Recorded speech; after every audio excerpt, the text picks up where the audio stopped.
અંત અસતિ પ્રારંભ સંઘર્ષ પ્રકૃતિ ચ નિમસ્ય અસ્તિ. અંત જ શરૂઆત હોય છે અને સંઘર્ષ જ પ્રકૃતિનો નિયમ છે. આ નાદ સાથે આપણે શરૂ કરવા જઈ રહ્યા છીએ શંખનાદ પેપર સેટ. જી હા વહાલા વિદ્યાર્થી મિત્રો, હું છું દિવ્યેશ ઘાડિયા અને સ્વાગત કરું છું આપ સર્વનું આપની પોતાની યુટ્યુબ ચેનલ ઓશન કોચિંગ ક્લાસીસમાં અને લાવ્યો છું તમારી માટે શંખનાદ. કયો શંખનાદ? પ્રથમ પરીક્ષા નામક યુદ્ધ. જી હા, પ્રથમ પરીક્ષા નામક યુદ્ધને લડવા માટે, એનો સામનો કરવા માટે, એ અઘરાઈશને સમજવા માટે, એ પ્રશ્નોનું સોલ્યુશન મેળવવા માટે વહાલા વિદ્યાર્થી મિત્રો આપણે લોન્ચ કર્યું છે તમારી માટે શંખનાદ સિરીઝ, શંખનાદ પેપર સેટ, જેની અંદર તમને ધોરણ 9 અને ધોરણ 10 દરેક ધોરણના, બંને ધોરણના દરેક વિષયના 3 મોસ્ટ આઈએમપી પ્રશ્નોપત્રો સોલ્વ કરાવવામાં આવશે. તો ચાલો કરીએ શરૂઆત. આજે આપણે ભણીશું શંખનાદ સિરીઝમાં, શંખનાદ પેપર સેટમાં અંગ્રેજી વિષયનું પહેલું પ્રશ્નપત્ર. અને વહાલા વિદ્યાર્થી મિત્રો, સેક્શન ઈ થી માંડીને સેક્શન એ થી માંડીને ઈ સુધી આખું પ્રશ્નપત્ર, પહેલા પ્રશ્નથી માંડીને છેલ્લો પ્રશ્ન, આખો પ્રશ્નપત્ર એક જ વિડીયોમાં એક સાથે આપણે ભણવાનું છે. ખાલી સોલ્વ નથી કરવાનું વહાલા વિદ્યાર્થી મિત્રો, સમજૂતી સાથે સોલ્યુશન મેળવવાનું છે. તો વિડીયોને એન્ડ સુધી જોતા રહેજો. અને એક સવાલ થાય કે સર આ શંખનાદ પેપર સેટ છે શું? તો જો સમજો, ગુજરાતના શ્રેષ્ઠ શિક્ષકો દ્વારા તૈયાર કરાયેલા પેપર, જેમાં બ્લુ પ્રિન્ટ મુજબ તૈયાર કરેલા પેપર છે. બંને ધોરણ 9 અને 10 બંનેના પેપર જે છે ગુજરાત ગવર્મેન્ટ દ્વારા તૈયાર કરેલી બ્લુ પ્રિન્ટ આધારિત હોય છે. પેપર સોલ્યુશન યુટ્યુબ ચેનલ પર તમને મળી જવાનું છે અને દરેક પ્રશ્નપત્રમાં સંપૂર્ણ સોલ્યુશન સાથેની પીડીએફ પણ તમને મળી જશે. પ્રથમ પરીક્ષા માટે મોસ્ટ આઈએમપી પ્રશ્નપત્રો છે અને આ પ્રશ્નપત્રની તૈયારી તમને માત્ર આપણી યુટ્યુબ ચેનલ ઓશન કોચિંગ ક્લાસીસમાં એટલી ડિટેલમાં કરાવવામાં આવશે. તો હવે રાહ ન જોતા પહેલા તો ચેનલને સબસ્ક્રાઇબ કરી નાખજો, વિડીયોને લાઈક કરી દેજો અને વિડીયોમાં છેલ્લે સુધી બનેલા રહેજો. ઓકે, તો ચાલો શરૂ કરીએ આપણા શંખનાદ પેપર સેટનું પહેલું પેપર, વિષય અંગ્રેજી. પહેલું પેપર, પ્રશ્ન 1, સેક્શન એ. સેક્શન એનો પહેલો પ્રશ્ન છે, read the extracts and answer the question.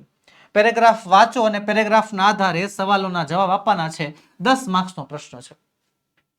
હવે આ પ્રશ્નમાં કરવાનું શું? કરવાનું કાંઈ નહીં. પેરેગ્રાફ જે આપ્યો છે ને ખરેખર વાંચવો પડે. સૂચના કોને ખબર આપે છે એને આપણે અવગણી નાખીએ છીએ. જે આપણને સૂચના મળે છે ને કે પેરેગ્રાફ વાંચો, એના આધારે સવાલના જવાબ આપો, એ આપણે ગણકારતા જ નથી. નહીં, એવું નહીં કરવાનું. જે સૂચના આપી છે એને ફોલો થવી જોઈએ. ફરજિયાત પેરેગ્રાફ વચાવવો જોઈએ. પેરેગ્રાફ વચાવ્યા બાદ એને ધ્યાનથી સમજવાનું અને પછી જ સવાલમાં આગળ વધવાનું. ચલો પહેલો પેરેગ્રાફ વાંચી લઈએ. Installing a microgrid is a grand event in the village. કે ગામમાં માઇક્રોગ્રીડની સ્થાપના થાય છે, સોલારની સ્થાપના થાય છે, એ બહુ મોટી વાત છે. એન્ડ એવરીવન ગેટ્સ ઇન્વોલ્વડ, અને બધા એમાં ભાગ લે છે. ઇન ધ વિલેજ ઓફ દમદમપુરવા, દમદમપુરવા નામના ગામની અંદર the team maps the village, કે જે ટીમ છે એ આખા ગામનો નકશો તૈયાર કરે છે. હાઉસ બાય હાઉસ, ઘરે ઘરે જઈને આખા ગામનો નકશો તૈયાર કરે છે. Beneath the scorching midday sun, બપોરના બળબળતા તાપની નીચે working out where to place each wire, આ એક વાયર ક્યાં ગોઠવવો ને એ જોવે છે.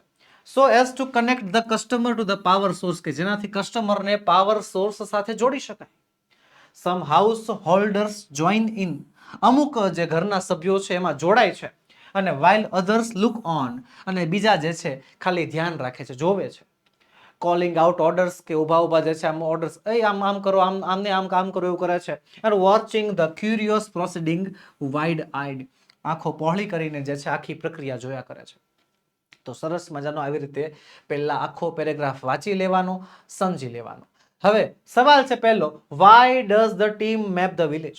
હવે સવાલ સમજો. સવાલ શું કહે છે? વાય એટલે શા માટે. શા માટે the team maps the village, કે શા માટે આ ટીમ ગામનો નકશો તૈયાર કરે છે? કારણ આપો, શા માટે? તો ટીમનો નકશો તૈયાર કરવાનું કારણ શું છે કે ભાઈ ક્યાં working out where to place each wire, કે એક વાયર ક્યાં ગોઠવવો ને ખબર પડે. જો વાય કાઢ નાખવાનું સવાલમાંથી, ડસ છે એટલે એસ કે એ વાળું રૂપ આવશે, ડસ એ કાઢ નાખવાનું. ધ ટીમ મેપ, મેપનું શું થઈ જશે? મેપનું થઈ જશે maps. The team maps the village, the team maps the village to work out where to place each wire, કે એક વાયર ક્યાં ગોઠવવો ને એ જાણવા માટે નકશો તૈયાર કરે છે. અને પછી વાયરનું શું કામ છે? To connect customer to the power source, કસ્ટમરને પાવર સોર્સ સાથે જોડવાનું. બરોબર. હાલો બીજો સવાલ છે, why is installation of microgrid is a grand event. શા માટે આ જે ઇન્સ્ટોલેશન છે, માઇક્રોગ્રીડની સ્થાપના, એ બહુ મોટી ઘટના છે. કેમ બહુ મોટી ઘટના છે? તો જો અહીંયા લખ્યું છે મોટી ઘટનાનું કારણ કે એવરીવન ગેટ્સ ઇન્વોલ્વડ, એ પરિવારના ગામના બધાય લોકો એમાં જોડાય છે. ચાલો સવાલમાંથી વાય કાઢ નાખો. ઇઝ ને ક્યાં લઈ જવાનું પાછળ? Installation of a microgrid is a grand event. Installation of a microgrid is a grand event because everyone gets involved. કારણ કે બધા લોકો એમાં ભાગ લે છે. In it એમાં some join in, અમુક એમાં જોડાય છે, while others look on, અમુક એમાં ધ્યાન દે છે, calling out orders, બોલાવે છે, watching the proceeding with the curiosity and surprise. Curiosity and surprise એવું ન લખવું હોય તો તમે વાઇડ આઈડ પણ લખી શકો છો, બેઠું લખી શકો છો. રેડી? એટલા માટે જે છે ગામમાં સોલારની સ્થાપના થવી બહુ મોટી ઘટના છે. આવી રીતે વહાલા વિદ્યાર્થી મિત્રો પેરેગ્રાફ પહેલા વાંચી જવાનો અને પછી જ જવાબમાં આગળ વધવાનું. ચલો બીજો પેરેગ્રાફ જોઈએ. શું કહે છે કે the salesman gave a proud smile. Salesman કયો પાઠ? Unit number 2 the human robot માંથી આપણને પાઠ આપ્યો છે. શું કહે છે? The salesman gave a proud smile. પેલા સેલ્સમેને જે છે ગર્વથી સ્માઇલ કરી. As he headed towards the isolated robot, અને પોતે જે છે આઇસોલેટેડ રોબોટની તરફ આગળ વધે છે ઇન મેટાલિક બ્લુ, અને કહે છે this one is perfectly program, કે આ રોબોટ જે છે સંપૂર્ણપણે પ્રોગ્રામ કરેલો છે to function in the household, ઘરના કાર્યો કરવા માટે. ઘરના કાર્યો જેવા કે ક્લીનિંગ, સાફ સફાઈ, અરેન્જિંગ એટલે કે ગોઠવણી, collecting groceries from the super market, કરિયાણાની દુકાનેથી સુપર માર્કેટમાંથી કરિયાણું ખરીદવાની, ટેન્ડિંગ ધ લોન, ઘાસ કાપવાની, મેલિંગ લેટર્સ, પત્રો મોકલવાની, relating your programmes on the TV and selecting the news of your interest, કે તમારા ટીવીમાં તમને જે ગમતા શો હોય એ ચાલુ કરવાની અને ન્યૂઝપેપરમાં તમને ગમતી ન્યૂઝ હોય એ બતાવવાની from the paper. The salesman paused for a breath. Salesman શ્વાસ લેવા માટે અટકે છે અને એન્ડ કન્ટિન્યુ, અને પછી બોલવાનું ચાલુ રાખે છે. All you need is the remote control monitor for command. તમારે કમાન્ડ આપવા માટે ખાલી રિમોટ કંટ્રોલ મોનિટરની જરૂર છે, બીજી કશી જરૂર નથી. પેરેગ્રાફ વચાઈ ગયું. સવાલ નંબર 3 શું કહે છે? For what was the metallic blue robot programmed? સવાલ સમજો. જો આવી રીતે તમને પેરેગ્રાફ વાળા સવાલની સમજૂતી લગભગ કોઈ યુટ્યુબ ચેનલ પર મળતી નહીં હોય. બરોબર? અને આ ડિટેલ્સ આપવી જરૂરી છે. ઘણા વહાલા વિદ્યાર્થી મિત્રો એમ સમજતા હોય કે ભાઈ સર પેરેગ્રાફ વાળા સવાલ જવાબ તો બહુ સહેલા હોય, ઉપર પેરેગ્રાફ આપ્યો એમાંથી બેઠા બેઠા લખી નાખવાના હોય, બેઠા વાક્ય લખી નાખો તો પણ ઘણીવાર માર્ક્સ મળી જતા હોય છે. પણ વહાલા વિદ્યાર્થી મિત્રો ઘણીવાર મળે, દર વખતે ન મળે.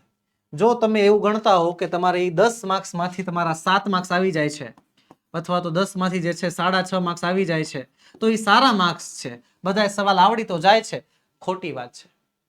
હું ત્યાં સુધી નથી માનતો જ્યાં સુધી 10 માંથી 10 માર્ક્સ ન આવી જાય. જ્યાં સુધી તમને પૂરેપૂરા માર્ક્સ ન આવી જાય ને ત્યાં સુધી અટકવાનું ન હોય. આ સમજૂતી મેળવ્યા વગર, પેરેગ્રાફ વાંચ્યા વગર તમે જે છે સવાલમાં કૂદો છો, સવાલમાં પડો છો, અને એના કારણે જે અમુક નજીવી, અમુક નાનકડી એવી જે ગ્રામરેટિકલ ભૂલ કરી નાખો છો, અને એનું પરિણામ આવે છે શું? માર્ક્સની કટોતી, માર્ક્સ કપાઈ જાય છે. તો વહાલા વિદ્યાર્થી મિત્રો એ હવે મૂંઝાવાનું નથી થતું. કેમ? કારણ કે બસ એ જ વસ્તુ આપણે કરવા માટે એકત્ર થયા છીએ. એ વસ્તુ સમજાવવા માટે જ અહીંયા હું જે છે તમારી સમક્ષ રજૂ થયો છું, તમારી માટે આખે આખો આ પેપર સેટ લઈને, શંખનાદ પેપર સેટ લઈને, કે જેની અંદર પેપરની અંદર આપેલો એક સવાલ ડિટેલમાં તમને સમજાવવામાં આવશે. બરોબર છે? એ હવે જે છે એ અડધો માર્ક્સ કપાઈ જાવો, કે ઘણીવાર જે છે એ નાની નાની ભૂલના કારણે અડધો માર્ક્સ કપાઈ જતો હોય, કે આખો માર્ક્સ કપાઈ જતો હોય, સવાલ ન સમજાતો હોય, તો બસ એને હવે આપણે ભૂલવાનું છે. શાંતિથી રીત શીખવાડું છું, સમજી લેજો. શાંતિથી આખો પેરેગ્રાફ વાંચી લેવાનો અને પછી સવાલમાં કૂદવાનું. આ ખરેખર સાચી પદ્ધતિ છે. તો ચાલો ભણીએ પદ્ધતિ. ત્રીજો સવાલ છે ફોર વોટ. ફોર વોટ એટલે થાય છે શેના માટે. શેના માટે was the metallic blue robot programmed? આ મેટાલિક બ્લુ રોબોટ શેના માટે પ્રોગ્રામ કરેલો હતો? તો જો અહીંયા લખ્યું છે કે this one is perfectly programmed to function in the household, cleaning, arranging, collecting groceries from the supermarket, tending the lawn, mailing the letters, selecting your TV programs on the TV, and selecting news from your interest on the paper. Sir બેઠો જવાબ મળી જાય છે હે ને. આ this one is perfectly પ્રોગ્રામની જગ્યાએ ધ મેટાલિક બ્લુ રોબોટ, હે આ ધીસ વન જે છે એની જગ્યાએ આપણે ધ મેટાલિક બ્લુ રોબોટ લખી નાખો અને પાછળનું બેઠું માર દો એટલે ચાલે. એવું નથી, થોડોક જ નજીવો થોડોક ફેરફાર તમારે કરવો પડે. થોડોક ફેરફાર કેટલો જોવો તમે. The metallic blue robot was programmed to do household work.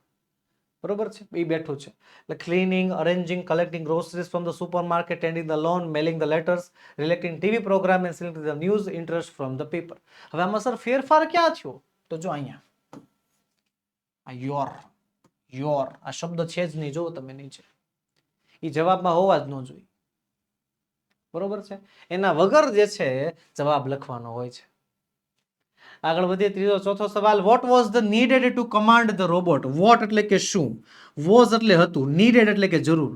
શેની જરૂર હતી? ટુ કમાન્ડ ધ રોબોટ, રોબોટને કમાન્ડ આપવા માટે, રોબોટને આદેશ આપવા માટે શેની જરૂર હતી?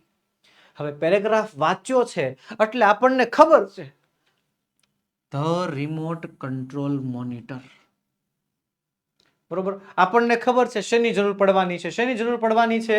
ધ રિમોટ કંટ્રોલ મોનિટરની જરૂર પડવાની છે. અહીંયા છે સવાલ, આ છે તમારો જવાબ. 4 નંબરનો સવાલ. What was needed to command the robot, અને જવાબ છે તમારો ધ રિમોટ કંટ્રોલ મોનિટર. હવે આખા વાક્યમાં જવાબ લખવાની હિંમત કરી શકશો? ચાલો તે જોઈ લઈએ. આપું છું ચેલેન્જ તમને, ઓપન ચેલેન્જ. જે વિદ્યાર્થીને જે છે આનો આખો સાચો જવાબ આવડતો હોય એ કમેન્ટ કરે, એના પર્સનલમાં હું રિપ્લાય આપીશ. એને રિપ્લાય હું પર્સનલમાં આપીશ. હાલો ફટાફટ કમેન્ટ કરો. હાલો અત્યારે આખો જવાબ. અહીંયા છે સવાલ, અહીંયા છે જવાબ. આખા વાક્યમાં એક પણ અક્ષરની ભૂલ કર્યા વગર, એક પણ અક્ષરની ભૂલ કર્યા વગર તમારે જવાબ લખવાનો છે. કેમ થશે? થઈ જશે? કરી બતાવો. ચાલો જોઈ લો, આજ જોઈ લો તમારામાં કેટલું પાણી છે. હાલો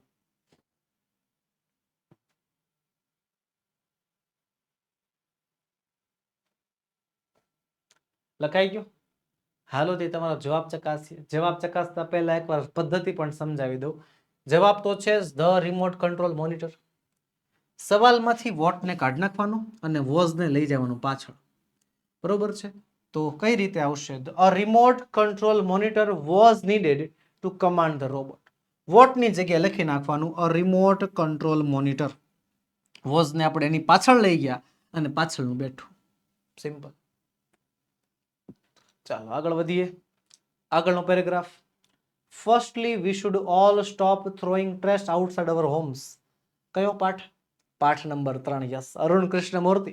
કે ફર્સ્ટલી સૌથી પહેલા we should all stop throwing trash outside our homes, કે સૌથી પહેલા આપણે આપણી ઘરની બહાર કચરો ફેંકવાનું બંધ કરવું જોઈએ.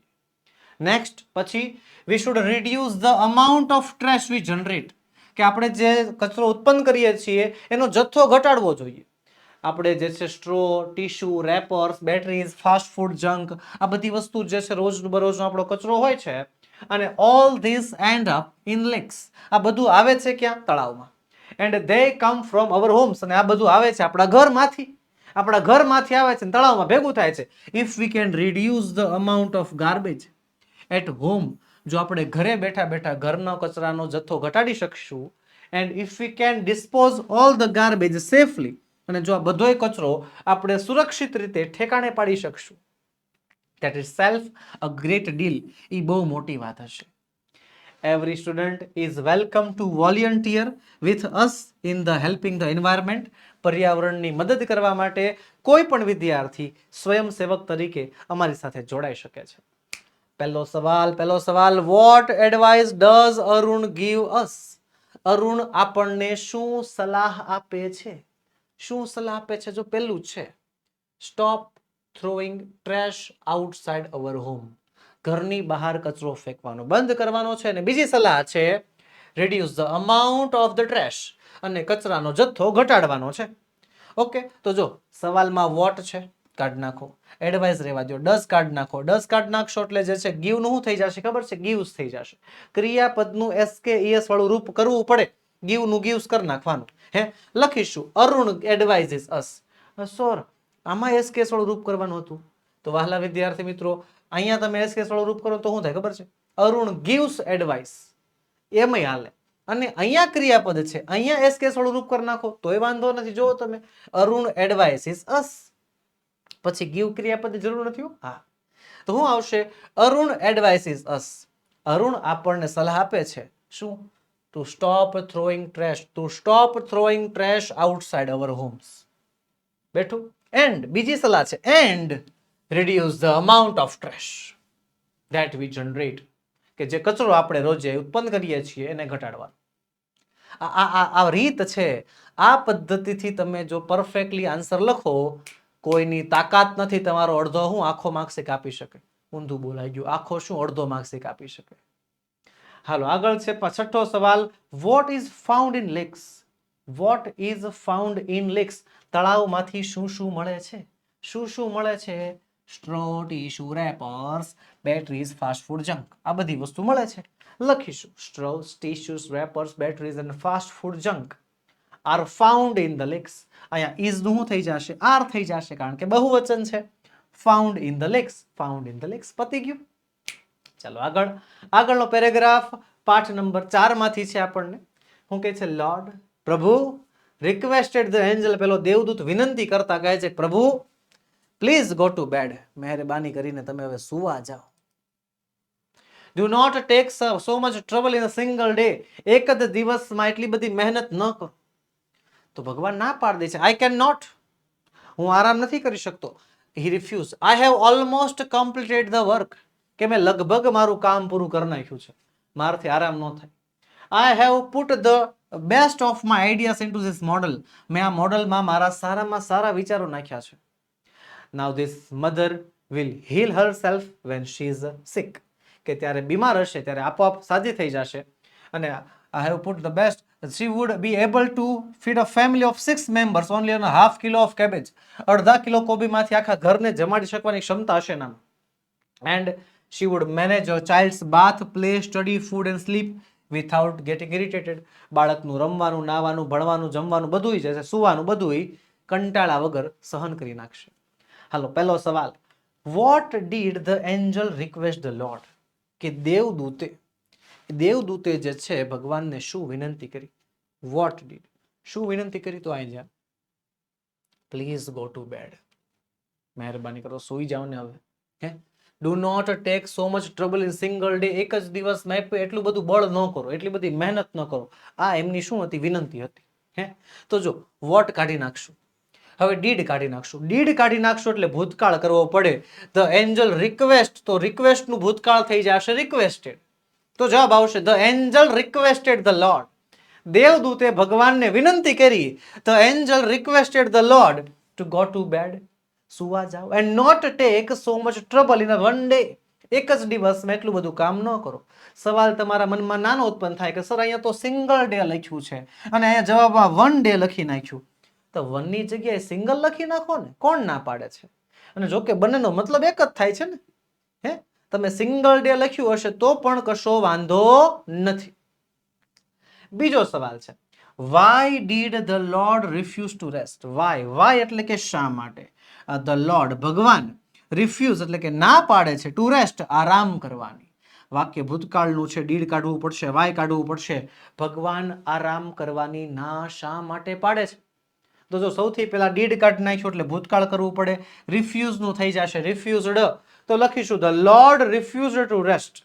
ભગવાન આરામ કરવાની ના પાડે છે. કારણ કે જો I have almost completed the work. He had almost completed his work. એને એનું કામ પૂરું કરી નાખ્યું છે. એન્ડ એને બેસ્ટ આઈડિયા નાખ્યા છે. And had put the best of his ideas into the model. અને મોડલમાં એના સારામાં સારા વિચારો એમાં ઉમેરેલા છે. બરોબર છે. ચાલો આગળ વધીએ આપણે. 5મો પેરેગ્રાફ અને 5મા યુનિટમાંથી છે. શું કહે છે? The greatest danger of pyrotechnics. કે ભાઈ જે સૌથી મોટો ખતરો છે પાયરોટેકનિક્સનો is that is to deal with fire. આગ સાથે ખેલવાનું છે ને, આગ સાથે ડીલ કરવાની છે, એ સૌથી મોટો ખતરો છે. ધ ઇન્ડસ્ટ્રી ઇઝ નોટોરિયસ, આખો ઉદ્યોગ જે છે કુખ્યાત છે ફોર ઇટ્સ એક્સિડન્ટ્સ, એના અકસ્માતો માટે. વેધર ઇઝ ઇન યુએસએ, પછી યુએસએ હોય, જાપાન હોય કે ઇન્ડિયા હોય, ગમે ત્યાં કેમનો હોય, ધો ધ મિક્સચર ઇઝ સ્ટેબલ, કે જો એ મિક્સચરને કેપ્ટ કૂલ એન્ડ ડ્રાય, એને સૂકું અને ઠંડુ રાખવામાં આવે, ઇટ કેન કેચ ફાયર, એનામાં આગ લાગી શકે છે, if heat is accidentally applied, જો આગ આકસ્મિક રીતે જે છે લાગી જાય તો. થ્રુઆઉટ ટુ મચ ફ્રિક્શન, બહુ બધો ઘસારો લાગે સમટાઈમ્સ, અથવા તો એક સ્પાર્ક તણખલો લાગી જાય, કોઈ ઇમ્પેક્ટ, કોઈ પછડાટ થાય, ગમે એ થાય, તકલીફ થવાની છે. Scientist are looking for ways to making fireworks safer, વૈજ્ઞાનિકો ફટાકડાને વધારે સેફ બનાવવાનો પ્રયત્ન કરી રહ્યા છે. પહેલો સવાલ, what is the greatest danger of pyrotechnics, ફટાકડાનો સૌથી મોટો ખતરો શું? પહેલી જ લાઈનમાં બેઠું લઈ પહેલી જ લાઈનમાં બેઠું લઈ ગયું છે. The greatest danger of pyrotechnic is that it deals with fire. મળી ગયો, બેઠું મળી ગયું. હા, આ પાંચમો પાઠ છે એટલે એક વાત કહી દો. ઘણા વિદ્યાર્થીઓ એમ કહે છે કે સર આ પાઠ સૌથી અઘરો. ઘણા, કોને ખબર શું કામ, પણ ઘણા કહે છે એવું. ઘણા વિદ્યાર્થીઓની મગજની માન્યતા એવી છે, મનનું એ માનવું એવું છે કે સર આ પાઠ સૌથી અઘરો, આ પાઠ જે છે એ બધાય કરતા અઘરો છે. પણ હું એમ કહું છું આ પાઠ સૌથી સહેલો છે. પાંચે પાંચ પાઠમાં સૌથી સહેલા સવાલ જો પૂછાતા હોય તો આ પાઠમાંથી પૂછાય છે. કેમ? કારણ કે જો તમે ધ્યાનથી જુઓ, unit number 1 story based, unit number 2 એમાં પણ સ્ટોરી, યુનિટ નંબર 3 એમાં વાતચીત છે, એમાં સર્વનામની ભૂલ પડી શકે, યુનિટ નંબર 4 એમાં પણ ભગવાન અને દેવદૂત વચ્ચેની વાતચીત જ આપી છે, યુનિટ નંબર 5 નિબંધાત્મક પાઠ છે. આખા યુનિટની અંદર પાયરોટેકનિક્સ શું છે એના વિશે આપણને વિસ્તૃતમાં સમજૂતી આપેલી છે ને, હે, તો એ સમજૂતી જે છે હંમેશા ભૂતકાળમાં હોય, એટલે એમાં એના કારણે જે છે એમાં કાળની પ્રોબ્લેમ આવી, કાળની મિસ્ટેક થવી, એવા કોઈ પ્રકારની તકલીફ નથી થતી, ક્યારેય નહીં. સર્વનામ તો કોઈ છે જ નહીં, કોઈ બોલનાર નથી, કોઈ સાંભળનાર નથી, હે, એક સરખો નિબંધની જેમ પાઠ ચાલે છે. એટલા માટે કહું છું આ પાઠ સૌથી સહેલો પાઠ છે, આ યુનિટ સૌથી સહેલું યુનિટ છે. બરોબર, ચાલો બીજો સવાલ જોઈએ. શું કહે છે? What are the danger of pyrotechnics, પાયરોટેકનિક્સનો ખતરો શું છે? તો જો ખતરો શું છે, આખું જે એનો જે વસ્તુ છે, એ જે મિક્સચર છે, બ્લેક પાવડર છે, બરોબર, એ આખો ખતરો છે. બરોબર, the mixture is stable if it could keep kept cool and dry, કે જે મિક્સચર છે એ સ્ટેબલ છે કે જો એને ઠંડા કે સૂકા ભાગમાં રાખવામાં આવે. But it can catch fire, પણ એમાં આગ લાગી શકે છે. ક્યાં સુધી ખબર છે? આ જવાબ ક્યાં સુધી લખવાનો ખબર છે? આ ઇમ્પેક્ટ સુધી બેઠો લખવાનો છે, કોઈ ફેરફાર કર્યા વગરની, કાંઈ જરૂર જ નથી. But it can catch fire if heat is accidentally applied throughout too much friction from a spark or an impact. કાંઈ નથી કરવું પડ્યું આપણે, એમાં કાંઈ નથી કરવું પડ્યું, બરોબર છે, કોઈ પ્રકારની વધારાની મહેનત કરવી જ નથી પડી. જેટલો સમજો છો એનાથી વધારે સહેલો પ્રશ્ન છે. ચલો હવે અહીંયા આપણો પહેલો પ્રશ્ન પૂર્ણ થાય છે, વધીશું આગલા પ્રશ્ન તરફ. પણ એની પહેલા એક ખાસ વાત, વાલા વિદ્યાર્થી મિત્રો, પ્રથમ પરીક્ષાની તૈયારી કરવા માટે ઓશન કોચિંગ ક્લાસીસ આપણું ઓસીસી લાવી રહ્યું છે ધોરણ 10 પ્રથમ પરીક્ષા માટે ગુરુવચન બેચ અને સુપ્રભાતમના લાઈવ લેક્ચર્સ. જી હા, આમાં તમને એમ થશે કે સર આ સાહેબ કોણ છે?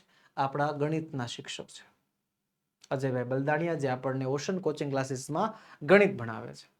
અને ખાલી એના વિડીયો આવશે નહીં, બધા જ વિષયના ગુરુવચન બેચ અને સુપ્રભાતમ બેચ ટૂંક જ સમયમાં શરૂ થવાની છે. તો વાલા વિદ્યાર્થી મિત્રો, ચેનલને સબસ્ક્રાઇબ કરી નાખજો, નોટિફિકેશન બેલને ઓન કરી નાખજો, અને વધુ માહિતી માટે આપણો મોબાઈલ નંબર જો તમને દેખાતો હશે, હા, 7046222254 પર તમે એની ટાઈમ કોન્ટેક્ટ કરી શકો છો. વધીએ બીજા પ્રશ્ન તરફ. શું કહે છે? Write any one of the following short note focusing on the points or question. Point અથવા ક્વેશ્ચનને ધ્યાનમાં રાખીને જે નીચે આપણને આપ્યો છે શોર્ટ નોટ, એ બેમાંથી કોઈ પણ એક શોર્ટ નોટ લખવાની છે. સર આ ક્વેશ્ચન સ્કીપ કરો, આ બહુ મજા નથી આવતી, આમાં આવડતું જ નથી કાંઈ, જવા દો હે. જવા દો, કહેતા જવા દો તમ તારે, શું કામ જવા દો ભાઈ? 3 માર્ક્સનો પ્રશ્ન છે, જવા દેવાનું. એક વસ્તુ યાદ રાખજો, જે અહીંયા ડ્રીમ ઓફ રેલવે સ્ટેશન કેમ ટ્રુ, આ નામ સાંભળીને એમ કહો સર આ નથી આવડતી, આ મેં નથી કોઈ દી વાંચી, બરોબર, આ મને ન આવડે, આ મેં મોઢે નથી કરી, સર સમય નહોતો રહ્યો, એ બધા બહાનાઓ બંધ. હા, બહાનાઓ, યસ, એ બહાનાઓ છે, એ બંધ. તમને કોણે કીધું કે આખે આખી મોઢે કરો? તમને એવું કોણે કીધું કે આખે આખી શોર્ટ નોટ એક સાથે મોઢે કરો, ગોખો, મગજમાં ફિટ રાખો? ક્યારેય નહીં, આજ નહીં, કાલ નહીં, ક્યારેય નહીં. એની નીચે જે કાંઈ પણ તમને પોઈન્ટ્સ આપ્યા છે, મુદ્દા આપ્યા છે ને, એ મુદ્દાના આધારે વાક્ય બનાવી નાખો અને આખી શોર્ટ નોટ આમ નમ તૈયાર થઈ જાય. જોવો તો, need for a railway station, railway સ્ટેશનની જરૂર શા માટે હતી, બરોબર છે. પછી efforts of people of Tajnagar, તાજનગરના લોકોએ જે પ્રયત્નો કર્યા એ લખવાના. ફંડ કલેક્ટેડ, પૈસા એકત્ર કર્યા. ડિટર્મિનેશન, નક્કી કર્યું હતું કે ભાઈ સ્ટેશન તો બનાવવું જ છે. સ્ટ્રગલ, ઘણો સ્ટ્રગલ થયો, અને ડ્રીમ કેમ ટ્રુ, અને સપનું થઈ ગયું સાકાર. લખીશું જો, there were a large number of people and students in Tajnagar who had to go to Goregaon, Gurugram, Delhi and Rewari. પહેલા તો જરૂર શું હતી ને લખ નાખ્યું કે ગામમાં એવા ઘણા લોકો હતા, વિદ્યાર્થીઓ હતા કે જેમને દરરોજ ગુરુગ્રામ, દિલ્હી કે રેવાર જવું પડતું હોય. પછી ટ્રેન પકડવા તેમને they had to either go to હલ્લી Mandi or partly to catch a train. Train પકડવા માટે કાં તો હલ્લી મંડી જવું પડે, કાં તો પાટલી જવું પડે. Both the stations are 6 kilometres away, બંને સ્ટેશન આ તાજનગરથી 6 કિલોમીટર દૂર. The railway lines passed throughout the village, રેલવેની લાઇન જે છે ગામમાંથી પસાર થતી. And so the people demanded a railway station, એટલે ગામના લોકોએ રેલવે સ્ટેશનની માંગ કરી. ક્યારે? 1982માં. હવે રેલવે શું જવાબ આપ્યો, અથવા તો જે લોકોનું સ્ટ્રગલ હતું એ લખવાનું છે. The railways refused saying that, railway એવું કહીને ના પાડી દીધી કે that they did not have any funds, એમની પાસે કોઈ પ્રકારના પૈસા નથી. સો ધ વિલેજર્સ ડિસાઇડેડ, આ એમની ડિટર્મિનેશન બતાવે છે, ક્ષમતા બતાવે છે. The villagers decided to build a station themselves, જાતે સ્ટેશન બાંધી લેશે એવું નક્કી કરે છે. Everybody contributed according to their capacity, બધાએ પોતપોતાની ક્ષમતા પ્રમાણે પૈસા આપે છે. Ranging from 3000 rupees to 75,000 rupees, કોક 3000 આપે ને કોક 75,000 આપે. they pulled in 21 lakh rupees, તેઓએ 21 લાખ રૂપિયા એકત્ર કરી નાખ્યા. એન્ડ બિલ્ટ અ સ્ટેશન, અને એક સ્ટેશન બનાવી નાખ્યું ઓન ધેર ઓન, પોતાનું. અને આવી રીતે તેમનું સપનું સાકાર થયું. their dream came true on January 7, 2010. 7 જાન્યુઆરી 2010 ના રોજ એમનું સપનું સાકાર થાય છે. કમ્પ્લીટ. અથવામાં શોર્ટ નોટ આપી છે આપણને conflict of Ram Singh 070 with itself, અને મોસ્ટ આઈએમપી શોર્ટ નોટમાંથી એક ગણું છું, મોસ્ટ આઈએમપી શોર્ટ નોટ. હા, યુનિટ નંબર 2 માં રામસિંગ જે છે એની 3 શોર્ટ નોટ આવે છે. કઈ? રામસિંગ ધ હ્યુમન રોબોટ, બીજી છે રામસિંગ ધ થીફ, અને ત્રીજી short note conflict of Ram Singh 070 with itself.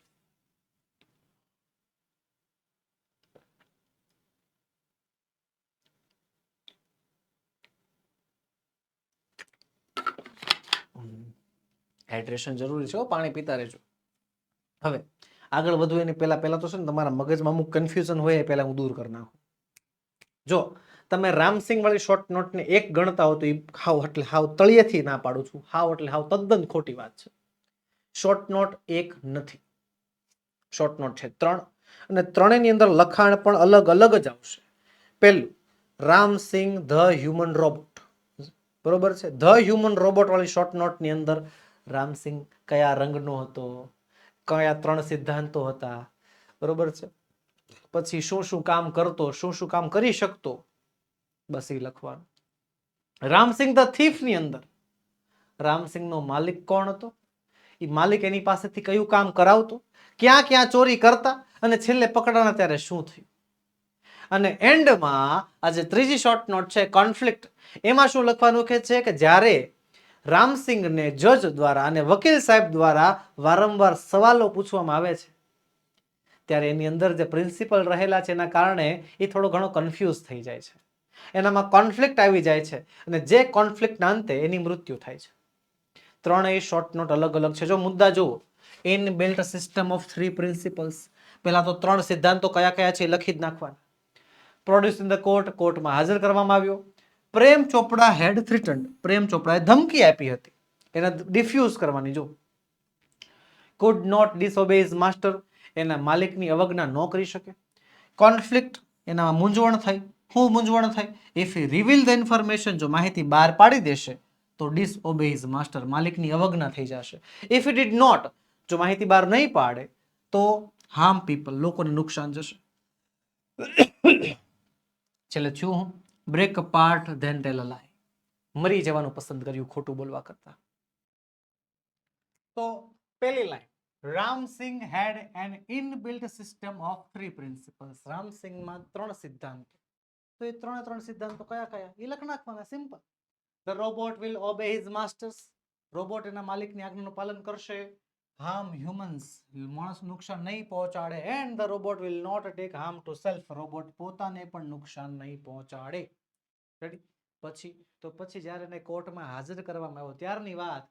when he was produced in the court, જ્યારે એને કોર્ટમાં હાજર કરવામાં આવ્યો, his master Prem Chopra was confident. એના માલિકને પ્રેમ ચોપડાને તો એમ કોન્ફિડન્સ હતો કે that the robot would never disobey him, કે રોબોટ એની અવજ્ઞા નહીં કરે. he had threatened રામસિંહ, એને રામસિંહને ધમકી આપેલી that he would diffuse him, કે એને ડિફ્યુઝ કરી નાખશે, બંધ કરી નાખશે, if he revealed any information, જો કોઈ પણ માહિતી બહાર પડશે. બરોબર? ચોરેલી વસ્તુ વિશે કોઈ પણ માહિતી બહાર પડશે, બંધ કરી નાખવામાં આવશે. થસ જેથી રામસિંહ વોઝ ઇન કોન્ફ્લિક્ટ, એટલે રામસિંહ મૂંઝાઈ ગયો. If he reveal the information, જો એ માહિતી બહાર પાડી દે, હી વુડ ડિસઓબે હિઝ માસ્ટર, તો માલિકની અવજ્ઞા થાય. એન્ડ હી ડીડ નોટ, જો એ માહિતી બહાર ન પાડે, he would harm many other people, તો બીજા કેટલાય લોકોને નુકસાન પહોંચાડે એમ હતો. This conflict brought Ramsingh's end. આ કોન્ફ્લિક્ટના કારણે રામસિંહનો અંત આવ્યો. He chose to break apart rather than tell a lie. ખોટું બોલવા કરતા મરવું સારું. હર્ટ હ્યુમન બીંગ્સ, બીજા લોકોને નુકસાન પહોંચાડવું અથવા તો બેવફા જાહેર થવું એની કરતા મરી જવું સારું. અહીંયા છે આખી શોર્ટ. ચાલો આગળનો પ્રશ્ન. Write whether the state sentences are true or false. નીચેના વાક્યો સાચા છે કે ખોટા એ લખવાના છે. અને આ પ્રશ્ન હું એકલા સોલ્વ નહીં કરું. I need your fully support. મારે તમારી પૂરેપૂરી જરૂર પડશે. શું જરૂર પડશે? કે તમારે સાથે સાથે મને સવાલના જવાબ કમેન્ટ બોક્સમાં આપતા રહેવાના. ઓકે, હાલો પહેલો સવાલ છે. The robot will obey his master. Robot એના માલિકની આજ્ઞાનું પાલન કરશે. તો કરશે એવો એક સિદ્ધાંત હતો ખરા? તો યસ હતો. વાક્ય આવશે સાચું, ટ્રુ આવશે. Ranjit Singh is a sarpanch of Tajnagar village. કે રણજીત સિંહ તાજનગર ગામનો સરપંચ છે. તો યસ છે તો છે. હા, સાચી વાત છે. તાજનગર ગામ સરપંચનું નામ રણજીત સિંહ. સાચી વાત છે, ટ્રુ. ફોલ્સ લખ્યું છે. ફોલ્સ જ આવે ને, કેમ? કારણ કે જો અહીંયાથી કાળમાં પરિવર્તન છે કે રણજીત સિંહ, અહીંયા ઇઝ એટલે વર્તમાન કાળ. રણજીત સિંહ તાજનગરનો સરપંચ છે નહીં, હતા. તાજનગરના સરપંચ હતા. પાઠમાં પણ લખ્યું છે ફોર્મર વિલેજ સરપંચ, ભૂતપૂર્વ ગામના સરપંચ. ત્યારબાદ અરુણ એડવાઇસીસ અસ, કે અરુણ સલાહ આપે છે આપણને. અરુણ આપણને સલાહ આપે છે to stop throwing trash outside our homes, કે ઘરની બહાર કચરો ફેંકવાનો બંધ કરી દેવાનો જોઈએ, કે ઘરની બહાર કચરો ફેંકવો ન જોઈએ એવી સલાહ આપણને અરુણ આપે છે. તો યસ સાચી વાત છે, ટ્રુ આવશે. ત્યારબાદ the God was into his 7th day of overtime, કે ભગવાન એના ઓવરટાઇમના 7મા દિવસે હતા. હતું એવું? ખરેખર એવું હતું કે ભગવાન એના ઓવરટાઇમના 7મા દિવસે હતા? હાલો બોલો જલ્દી શું આવે, ટ્રુ કે ફોલ્સ? શાબાશ, જવાબ આવશે ફોલ્સ, કારણ કે એના ઓવરટાઇમના 6થા દિવસે હતા. ચાલો આગળ વધીએ સેક્શન બી તરફ. સેક્શન બી નો પહેલો પ્રશ્ન છે read the stanza and answer the question. કાવ્ય પંક્તિ વાંચો અને એના આધારે સવાલના જવાબ આપો. ચાલો આપી દઈ. સરસ મજાની કાવ્ય પંક્તિ આપણને આપી હોય. હા, એક વસ્તુ બીજી વાત, જો આલા વિદ્યાર્થી મિત્રો, સેક્શન એની અંદર જે તમને પાઠમાંથી સવાલ જવાબ પૂછાય છે, એ સેક્શન એના પાઠવાળા સવાલ જવાબ આપણા યુનિટમાંથી, આપણી ટેક્સ્ટબુકમાંથી પૂછાય છે. જે પાઠની સમજૂતી આપણી પાસે હોય છે, એ પાઠનું વાંચન આપણે કર્યું હોય છે. પરંતુ પોયમનું જે છે વાંચન કરવાથી માત્ર જવાબ નથી મળતા. પોયમનું ભાષાંતર અને સમજૂતી મગજમાં યાદ રાખવી પડે, મગજમાં ફિટ રાખવી પડે. પ્રથમ પરીક્ષામાં પોયમ નંબર 1 અને પોયમ નંબર 2 આ બે પોયમ પૂછાય છે. એ બંને પોયમની સંપૂર્ણ સમજૂતી અને ભાષાંતર એકવાર અહીં મગજમાં સેટ કરી નાખ્યું હોય ને, કોઈ દિવસ ભૂલ ન પડે હો, ક્યારેય ભૂલ ન પડે. 3 માંથી 3 માર્ક્સ બેઠા મળે. તો ચાલો પહેલા છે ને પોયમની સમજૂતી લઈ લઈએ. My song will be like a pair of wings to your dreams. શું કહે છે કે મારું આ ગીત તારા સ્વપ્નો માટે પાંખની જોડ બનશે. It will transport your heart to the verge of unknown. એ તને અજાણ દુનિયાને પાર લઈ જશે. verge of unknown, અજાણ દુનિયામાં લઈ જશે. It will be like the faithful star overhead when dark night is over your road. કે એ તારા માટે વફાદાર સિતારો બનશે જ્યારે તારા જીવનમાં અંધારું આવશે, કે જ્યારે તારા જીવનમાં તકલીફ હશે, પ્રોબ્લેમ હશે, ત્યારે તારા જીવનમાં એક વફાદાર સિતારાની જેમ તને માર્ગદર્શન આપશે. My song will sit in the pupils of your eyes. મારું આ ગીત તારી આંખની કીકી ઉપર બેસશે.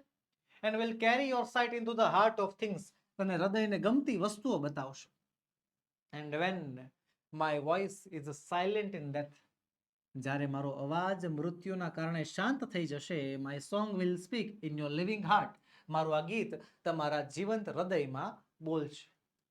ચલો પહેલો સવાલ છે, how will the song help the child's dream? સવાલ સમજો. how એટલે કે કેવી રીતે, will ભવિષ્યકાળ દર્શાવે છે, the song help આ ગીત મદદ કરે છે બાળકના સ્વપ્નને. આ ગીત બાળકના સ્વપ્નને કઈ રીતે મદદ કરે છે? તો પહેલી લાઈન જ છે, My song will be like a pair of wings to your dreams. કે આ ગીત જે છે એ બાળકના સપના માટે પાંખ બનવાનું છે. તો જો લખીશું કઈ રીતે, the song will be, કે આ ગીત બનશે. જો કાંઈ નથી કરવાનું, આ જે લાઈન છે ને my song, my ની જગ્યાએ the song લખવાનું છે અને your dreams છે your ની જગ્યાએ લખી નાખવાનું છે childs. બરોબર છે, સિમ્પલ. લ્યો, The song will be like a pair of wings to the child's dream. કે આ જે ગીત છે એ ગીત બાળકના સપના માટે પાંખની જોડ બનશે. બેઠી લાઈન જ હતી, બસ ખાલી એટલો ફેરફાર કરી નાખો એટલે પૂરા માર્ક્સ મળે. અને જો ભૂલથી માય સોંગ બેઠું લખાઈ ગયું એટલે ત્યાંથી અડધો માર્ક્સ કપાઈ જશે. કેમ? કારણ કે તમને સોંગનું પૂછ્યું છે, ધ સોંગનું, ને તમે લખ્યું માય સોંગ, મારું ગીત. ભાઈ સર્વનામનો ફેરફાર ફરજિયાત કરવો પડે હો. બીજો સવાલ છે, what will happen when the child's parents are no more? What will happen? શું થશે જ્યારે બાળકના માતા પિતા જીવંત નહીં હોય? બાળકના માતા પિતા જીવંત નહીં હોય ત્યારે શું થશે? તો એવી લાઈન આ જો આપી છે કે when my voice is silent in death, my song will speak in your living heart. હવે જવાબ કઈ રીતે લખવાનો ખબર છે? જવાબ છે ને સવાલમાં જ્યારે અડધું વેન વાળાથી હોય ને એટલે વેન વાળી લાઈન પહેલા બેઠી મારવાની. When the child's parents are no more, એ વાક્ય નીચે બેઠું લખવાનું પહેલા. પછી અહીંયા જવાબ છે, જો my song will, તો my ની જગ્યાએ આવશે the song. The song will speak in your નહીં આવે, your ની જગ્યાએ his. આપણે અહીંયા કીધું હતું ને હમણાં childs કરી શકો અથવા તો his કરી શકો. The song will speak in his living heart. Yes, when the child's parents are no more. અડધો જવાબ સવાલમાંથી મળી ગયો. The song will speak in his living heart. એટલો ફેરફાર કરી નાખ્યો. રેડી? આગળ હાલો લગા. When the dark night is over your road means, લ્યો લખો, લ્યો પેરેગ્રાફમાં સવાલ જવાબ આવડે ને તમને, પોયમમાં સવાલ જવાબ આવડે ને, લખો. કીધું તું હમણાં સેક્શન એની જેમ આ સહેલું નથી. સેક્શન એમાં તમને પેરેગ્રાફમાંથી સવાલના જવાબ પૂછે. અહીંયા તો એમ લખ્યું છે કે when dark night is over your road, કે when dark night is over your road, આનો મતલબ શું થાય? એનો મતલબ તમારે અંગ્રેજીમાં બીજા શબ્દોમાં લખવાનો છે.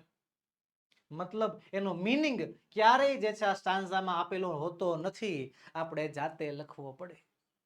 શું મીનિંગ થાય છે કે જ્યારે એના જીવનમાં પ્રોબ્લેમ આવશે. તો yes, when the dark night is over your road means when you are in trouble અથવા તો you are in problem. આવી રીતે જે છે વહાલા વિદ્યાર્થી મિત્રો આપણે આ પેપરને સોલ્વ કરવાના છીએ. ચાલો આગળ વધીએ. આગળનો પ્રશ્ન કહે છે read the paragraph and answer the question. Paragraph વાંચો અને પેરેગ્રાફના આધારે સવાલનો ના જવાબ આપવાના છે. સેક્શન બી માં જે આપણે પેરેગ્રાફ વાળા સવાલ પૂછાય છે એ આપણી સપ્લિમેન્ટરી રીડર એટલે કે બ્લેક બક માંથી પૂછાય છે. તો ચાલો વાંચીએ.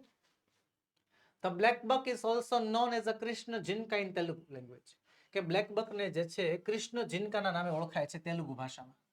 It has been declared the state animal of Andhra Pradesh, એને આંધ્રપ્રદેશનું રાજ્ય પ્રાણી તરીકે પણ જાહેર કરવામાં આવ્યું છે. Other local names for the species, આ જાતિના બીજા નામ જેવા કે કાલા હિરણ, સાસિન, ઇલરાની માન, કૃષ્ણ મૃગા, ઇન કન્નડમાં કૃષ્ણ મૃગા કન્નડમાં કહેવાય છે અને કલ્વિત કહેવાય છે મરાઠીમાં. આ પ્રાણીના બીજા નામ શું છે? કાલા હિરણ, સાસિન, ઇલરાની માન, અને કન્નડ ભાષામાં કૃષ્ણ મૃગા કહેવાય છે અને મરાઠી ભાષામાં કલ્વિત કહેવાય છે. પછી according to the Indian mythology, ભારતીય માઇથોલોજી, માઇથોલોજી એટલે શું? તો રામાયણ મહાભારત જે પુરાણો હોય ને, બરોબર, એમાં જે અમુક ફ્રિક્શન કેરેક્ટર્સ હોય એના પ્રમાણે blackbuck or Krishna Jinka is consider as the vehicle of the god moon, કે બ્લેક બકને ચંદ્રદેવના વાહન તરીકે ગણવામાં આવે છે. અકોર્ડિંગ ટુ ગરુડ પુરાણ, ગરુડ પુરાણ એમ કહે છે Krishna Jinka brings prosperity in the areas where they live, કે આ બ્લેક બક જ્યાં જ્યાં રહે છે, કૃષ્ણ જિનકા જ્યાં જ્યાં રહે છે તે વિસ્તારમાં પ્રોસ્પેરિટી એટલે કે વિકાસ થાય છે. ચલો, પેરેગ્રાફ સમજાઈ ગયો, વચાઈ ગયો. પહેલો સવાલ, what is black buck called in Telugu, black બકને તેલુગુ લેંગ્વેજમાં શું કહેવાય છે? તો જો પહેલી લાઈન બેઠી છે, the black buck is also known as Krishna Jinka in Telugu language, એમાં ખાલી આ ઓલ્સો શબ્દ જે છે કાઢી નાખવાનો, એટલે બેઠી લાઈન મળી ગઈ. લ્યો, હે, બેઠી line the black buck is known as Krishna Jinka in Telugu language, બેઠું લાઈન લખી નાખવાનું. અથવા કોલ્ડ શબ્દ વાપરવો છે તો પણ વાપરો, the black buck is called Krishna Jinka in Telugu. જેમ લખો, તમારે બેઠી લાઈન લખવી તો પણ સાચું છે અને આ રીતે લખવું હોય તો પણ સાચું છે. પેરેગ્રાફનું વાંચન કરશો એટલે જવાબ ઝડપથી મળશે અને યોગ્ય મળશે, ગ્રામરેટિકલ મિસ્ટેક નહીં થાય અને અડધા માર્ક્સ કપાવવાની સંભાવના પણ એકદમ નહીવત થઈ જશે. એટલે પહેલું કામ પેરેગ્રાફનું વાંચન કરવાનું. બીજો સવાલ છે, write any 3 local names of black buck, black બકના કોઈ પણ 3 નામ. તો ભાઈ અહીંયા રહ્યા, કાલા હિરણ, સાસિન, ઇલરાની માન, લખી નાખો ને. કાલા હિરણ, સાસિન, કૃષ્ણ મૃગા, આ 3 લોકલ નેમ્સ, બરોબર. કૃષ્ણ મૃગા પણ છે, જો અહીંયા લખો, કૃષ્ણ મૃગા છે, કલ્વિત છે, આ બધા લોકલ નેમ્સ છે. ત્યારબાદ, which state has declared the black buck as a state animal, કયા રાજ્યએ આ બ્લેક બકને પોતાના રાજ્ય પ્રાણી તરીકે જાહેર કર્યું છે? તો જો Andhra Pradesh. Yes, it has been declared the state animal of Andhra Pradesh. તો ભાઈ વિચ સ્ટેટની જગ્યાએ આપણે લખી નાખશું આંધ્રપ્રદેશ. આંધ્રપ્રદેશ સ્ટેટ, બરોબર. વિચ સ્ટેટની જગ્યાએ આવશે આંધ્રપ્રદેશ સ્ટેટ, પાછળનું બેઠું, has declared the black buck as its state animal. ચાલો, હવે આનો વારો તમારો છે. 22મો સવાલ, what does the Indian mythology say about the black buck, કે જે ઇન્ડિયન માઇથોલોજી છે એ બ્લેક બક વિશે શું કહે છે? બરોબર છે, મને જવાબ બેઠો દેખાય છે, જોવાનું છે તમને કેવો જવાબ મળે. ચાલો ફટાફટ, comment box is waiting for you. તમારે કમેન્ટ બોક્સમાં મને જણાવવાનું છે કે આમાં શું જવાબ આવશે. ઓકે, ચાલો, સ્ક્રીન ઉપર તમે સવાલને પેરેગ્રાફ જોઈ શકો છો.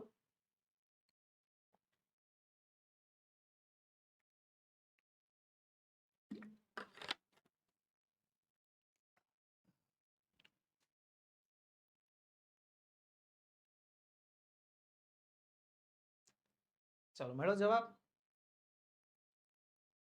કઈ લાઈનમાં છે એ પણ મળી ગયો છે ને આરામથી, સામું દેખાય છે. જો અહીંયા છે, according to the Indian mythology black buck or Krishna Jinka is consider the vehicle of god moon. બેઠી લાઈન લખી શકો છો. કેમ, શું કામ ખબર છે?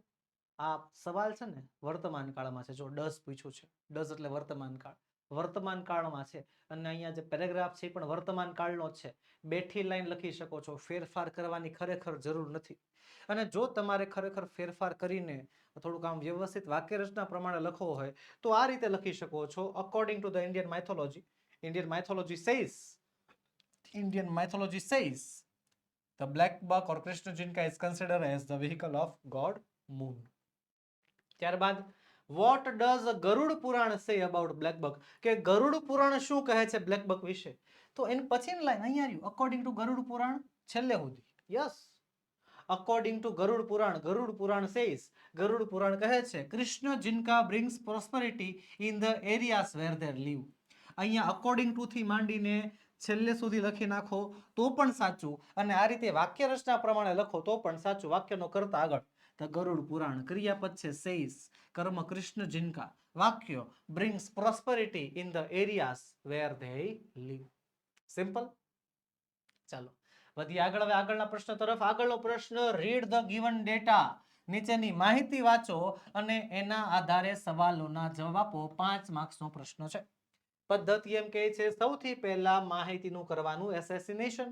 માહિતીને એકવાર, ખાલી એકવાર શાંતિથી વાંચી લેવાની, એટલે વારંવાર આપણે જે છે માહિતીને ફંફોળવી ન પડે. નામ છે ગણેશ બુક ડેપો, બુક સ્ટોરનું નામ છે.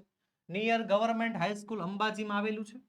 50% off on second hand books, એટલે કે જૂના પુસ્તકો ઉપર 50%નું ડિસ્કાઉન્ટ. શું શું મળે છે તો કે text book, notebooks, reference books, story books, atlas, compass box and all kinds of stationery. આ બધી વસ્તુ અવેલેબલ છે. સમય છે સવારે 9 થી સાંજના 7. મંડે ટુ સેટરડે, રવિવારે રજા. રવિવારે નહીં કામ કરવાનું, રવિવારે દુકાન જ નહીં ખોલવાની, રવિવારે રજા કરવાની, મજા, સુઈ જવાનું. ઓકે, હાલો થી પહેલો સવાલ જોઈ લઈએ. Who has given this advertisement? કે આ જાહેરાત કોણે આપી છે? કયો તો કોણ આપે? આમાં કોઈ વ્યક્તિનું નામ તો આપ્યું નથી, પણ આ જાહેરાત આપનાર, who has given this advertisement, આ જાહેરાત કોણે આપી છે? તો આપનાર કોણ હોય? એના માલિક. Yes, the owner of Ganesh Book Depot has given this advertisement. Ganesh book ડેપોટના માલિકે જે છે આ જાહેરાત આપી છે. રેડી. આગળ છે પછીનો સવાલ, how much discount is given on the second hand books? જૂના પુસ્તકો ઉપર કેટલું ડિસ્કાઉન્ટ આપવામાં આવ્યું છે? તો જો માહિતી શું કહે છે, 50%, 50%, 50% off on second hand books. તો લખીશું 50% discount is given on second hand books. Ready. પછી 26મો સવાલ, where is Ganesh book depot situated? Situated નો મતલબ થાય છે આવેલો છે, કે ગણેશ બુક ડેપો ક્યાં આવેલો છે? ક્યાં આવેલો છે? તો અહીંયા રહ્યું એડ્રેસ. લખીશું Ganesh book depot is situated in Ambaji. અંબાજીમાં આવેલો છે, નિયર ગવર્મેન્ટ હાઈસ્કૂલ, ગવર્મેન્ટ હાઈસ્કૂલની બાજુમાં. ત્યારબાદ છે 27મું, when does the shop open? આ દુકાન ક્યારે ખુલે છે? તો જો ખુલવાનો સમય અહીંયા લખ્યો છે સવારે 9 વાગે. સવારે 9 થી સાંજના 7, એટલે સવારે 9 વાગે ખુલે છે. રાઈટ. હવે હાલો તમારી વારી, તમારી વારી. Task is yours. સવાલ છે અહીંયા, van does the shop open? જવાબ છે સામે, 9 વાગે, 9 AM. Van does the shop open? દુકાન ક્યારે ખુલે છે? અને જવાબ લખ્યો છે 9 AM. શું જવાબ આવશે એ તમારે મને કમેન્ટ બોક્સમાં હાલ આખા વાક્યમાં જણાવવાનું રહેશે. હાલો ફટાફટ મને જણાવો કે શું જવાબ આવશે. When does the shop open? ફટાફટ.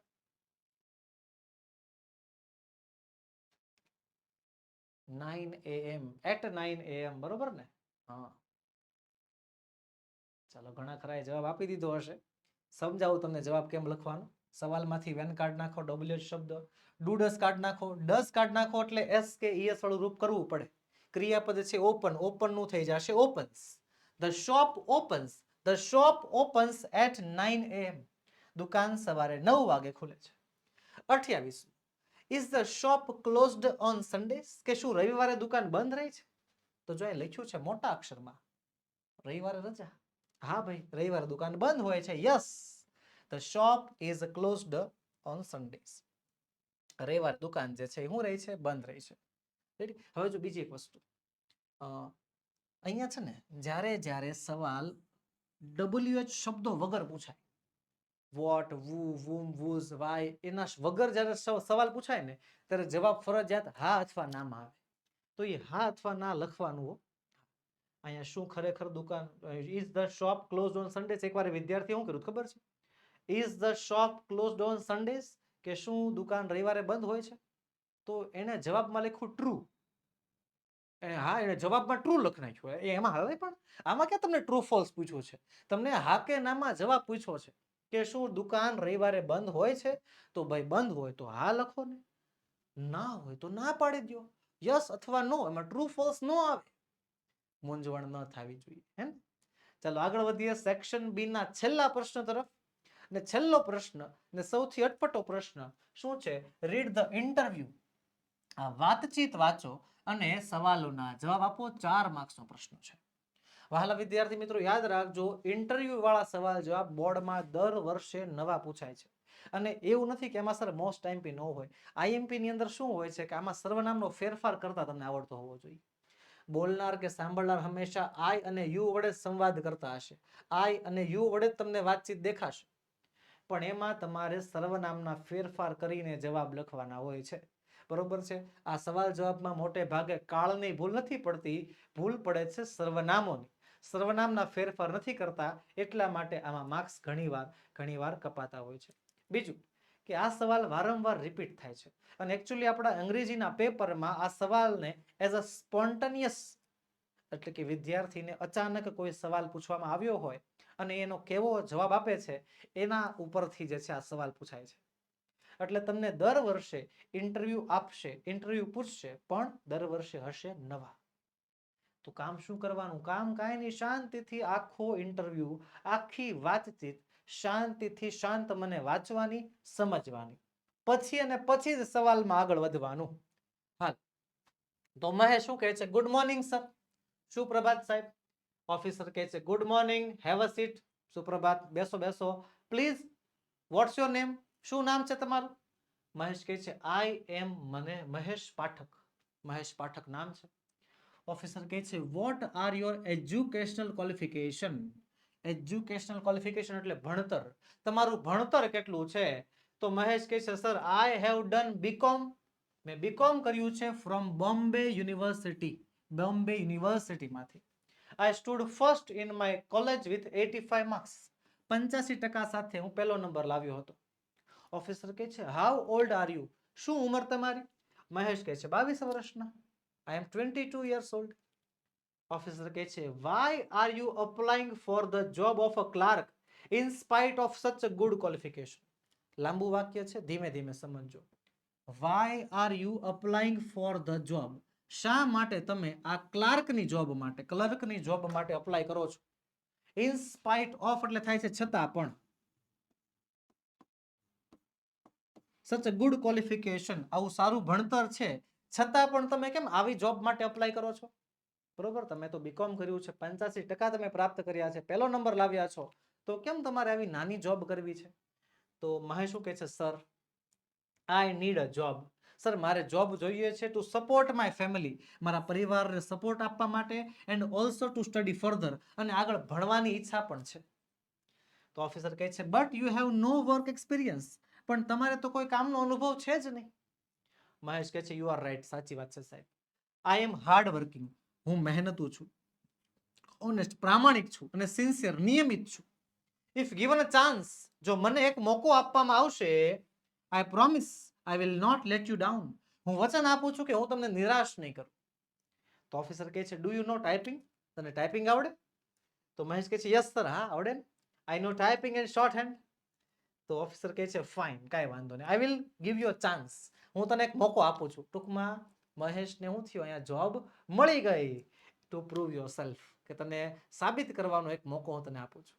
રેડી? તો બસ આવી રીતે જે છે આખી શોર્ટ નોટ, આખી જે આપણને શોર્ટ કન્વર્ઝેશન આપ્યું હોય, સમજી લેવાની, વાંચી લેવાની, આવડે એટલું ભાષાંતર કરી લેવાનું, હવે વધવાનું આગળ. પહેલો સવાલ, વોટ આર મહેશિસ ક્વોલિફિકેશન? મહેશનું ભણતર શું હતું? તો Mahesh has done BCom with 85% marks. મહેશે બીકોમ કર્યું હતું 85% સાથે. પછીનો સવાલ, why does he want a job? શા માટે એને જોબ જોતી હતી? તો હી વોન્ટ્સ અ જોબ, એને જોબ જોતી હતી ટુ સપોર્ટ હિઝ ફેમિલી, એના પરિવારને સપોર્ટ કરવા માટે, and also to study further, આગળ ભણવા માટે. આગળ છે how does Mahesh describe himself? કે મહેશ પોતાને કેવી રીતે વર્ણવે છે, પોતાના વખાણ કેવા કરે છે? તો Mahesh describes himself as a hardworking, honest and sincere. પોતાને હાર્ડવર્કિંગ, ઓનેસ્ટ અને સિન્સિયર કહે છે. 32મું છે does Mahesh gate this job? કે શું મહેશને આ નોકરી મળી જાય છે? યસ, આરામથી. Yes, Mahesh gets his job. હમણાં તમને શીખવાડ્યું કે WH શબ્દો વગર ગમે તે સવાલ પૂછે, WH શબ્દો વગર ગમે એના વડે સવાલ પૂછાયેલો હોય, જવાબમાં હા અથવા તો ના આવશે. તો અહીંયા ડઝ વડે સવાલ પૂછાણો છે કે શું મહેશને જોબ મળી ગઈ? તો હા, મળી ગઈ છે. Yes, Mahesh gets his job. Okay, ચાલો આગળ વધીશું. સેક્શન સી, ગ્રામરેટિકલ સેક્શનમાં આપ સર્વનું સ્વાગત છે. અને હવે માર્ક્સ કપાવો ન જોઈએ. હા, એક પણ નહીં, નોટ અ સિંગલ માર્ક્સ. એક પણ માર્ક્સ કપાવો ન જોઈએ, જેનું તમારે ખાસ ધ્યાન રાખવાનું છે. હવે કેમ? કારણ કે હવે ગ્રામર સેક્શન છે, ગ્રામર પોર્શન છે. Match the language functions with the sentences. વાક્યો સામે જોડકું જોડવાનું છે. જોડકું નજર સામે. પણ જ્યારે જોડકું જોડતા હો, જોડકું જોડતી વખતે પહેલા જે છે પાર્ટ એ જોવાનો નહીં, હંમેશા જોવાનો હું પાર્ટ બી. પહેલા હું જોવાનો પાર્ટ બી જોવાનો, પછી જ આગળ વધવાનું. જો પાર્ટ બી છે ડિસ્ક્રાઇબિંગ થિંગ એટલે કે વસ્તુનું વર્ણન, પછી છે એક્સચેન્જિંગ નાઇસિટીઝ એટલે કે સામાન્ય વાતચીત, hi, hello, how are you, I am fine, thank you વગેરે વગેરે. પછી સિકિંગ પરમિશન એટલે કે પરવાનગી, અને એક્સપ્રેસિંગ કોન્ટ્રાસ્ટ એટલે વિરોધાભાસ. વસ્તુનું વર્ણન, સામાન્ય વાતચીત, પરવાનગી અને વિરોધાભાસ. રેડી? તો હાલો પહેલું વાક્ય. Wow, this is a great news. અરે વાહ, બહુ સરસ સમાચાર છે. હે, ઉદ્ગાર વાક્ય છે, સામાન્ય વાતચીત છે. ક્યાં જશે? નાઇસિટીઝમાં.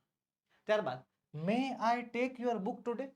મે આઈ, મે થી શરૂ થતું વાક્ય હંમેશા પરવાનગી માંગતું વાક્ય હોય કે શું હું તમારી ચોપડી આજે લઈ જાઉં? પરવાનગી માંગે છે, seeking permission. પછી the cake that you enjoyed eating, કે કેક જે તમે એન્જોય કરતા હતા was made by my mother, એ મારા મમ્મીએ બનાવી હતી. પેલી કેક જે તમે ખાતા હતા ને, એ કોણે? મારા મમ્મીએ બનાવી હતી. અહીંયા વસ્તુનું વર્ણન થાય છે. ઓપ્શન એ ડિસ્ક્રાઇબિંગ થિંગ આવશે. ચલો આગળ વધીએ.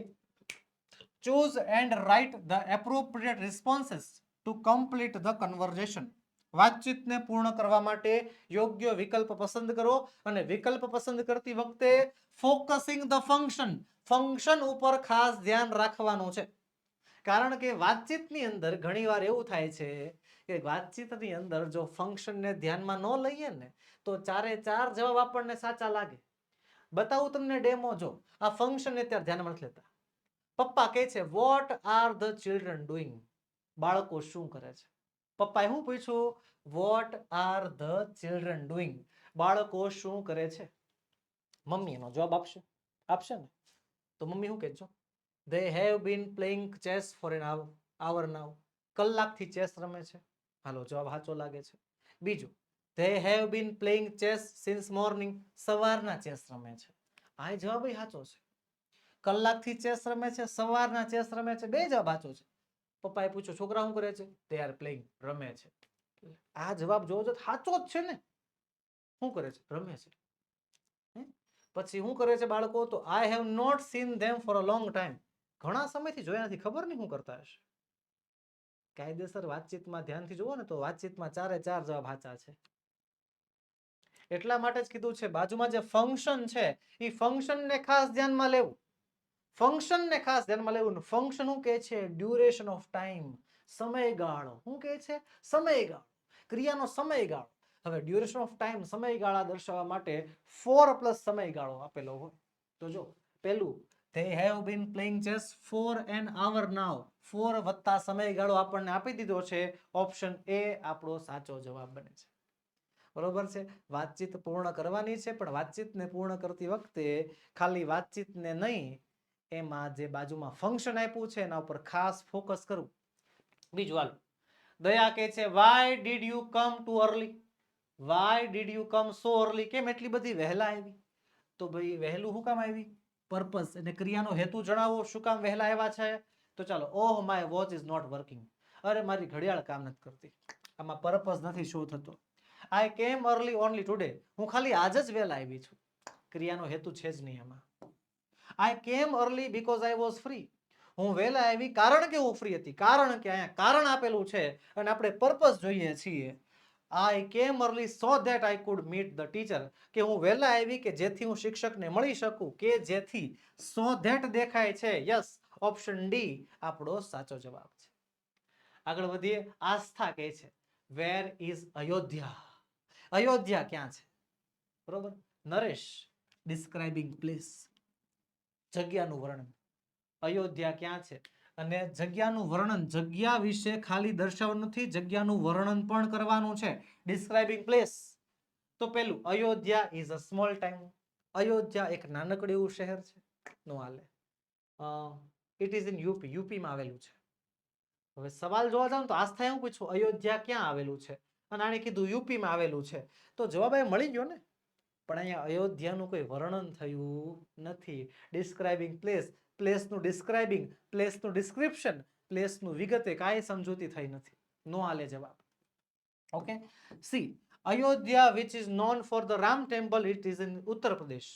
અયોધ્યા કે જે રામ મંદિર માટે પ્રખ્યાત છે, ઉત્તર પ્રદેશમાં આવેલી છે. આ હાલ છે. વર્ણન પણ થઈ ગયું ને ક્યાં આવેલી છે એ પણ કહી દીધું હે ને. આ જવાબ સાચો લાગે છે. ઓકે. સાચો લાગે છે તો ટીક નહીં કરી નાખવાનું, લખી નહીં નાખવાનું, સાઈડમાં મૂકો. છેલ્લું, ક્યાં આવેલું છે અયોધ્યા? ભારતમાં. અયોધ્યાનું વર્ણન કરેલું નથી, જવાબ નહીં ચાલે.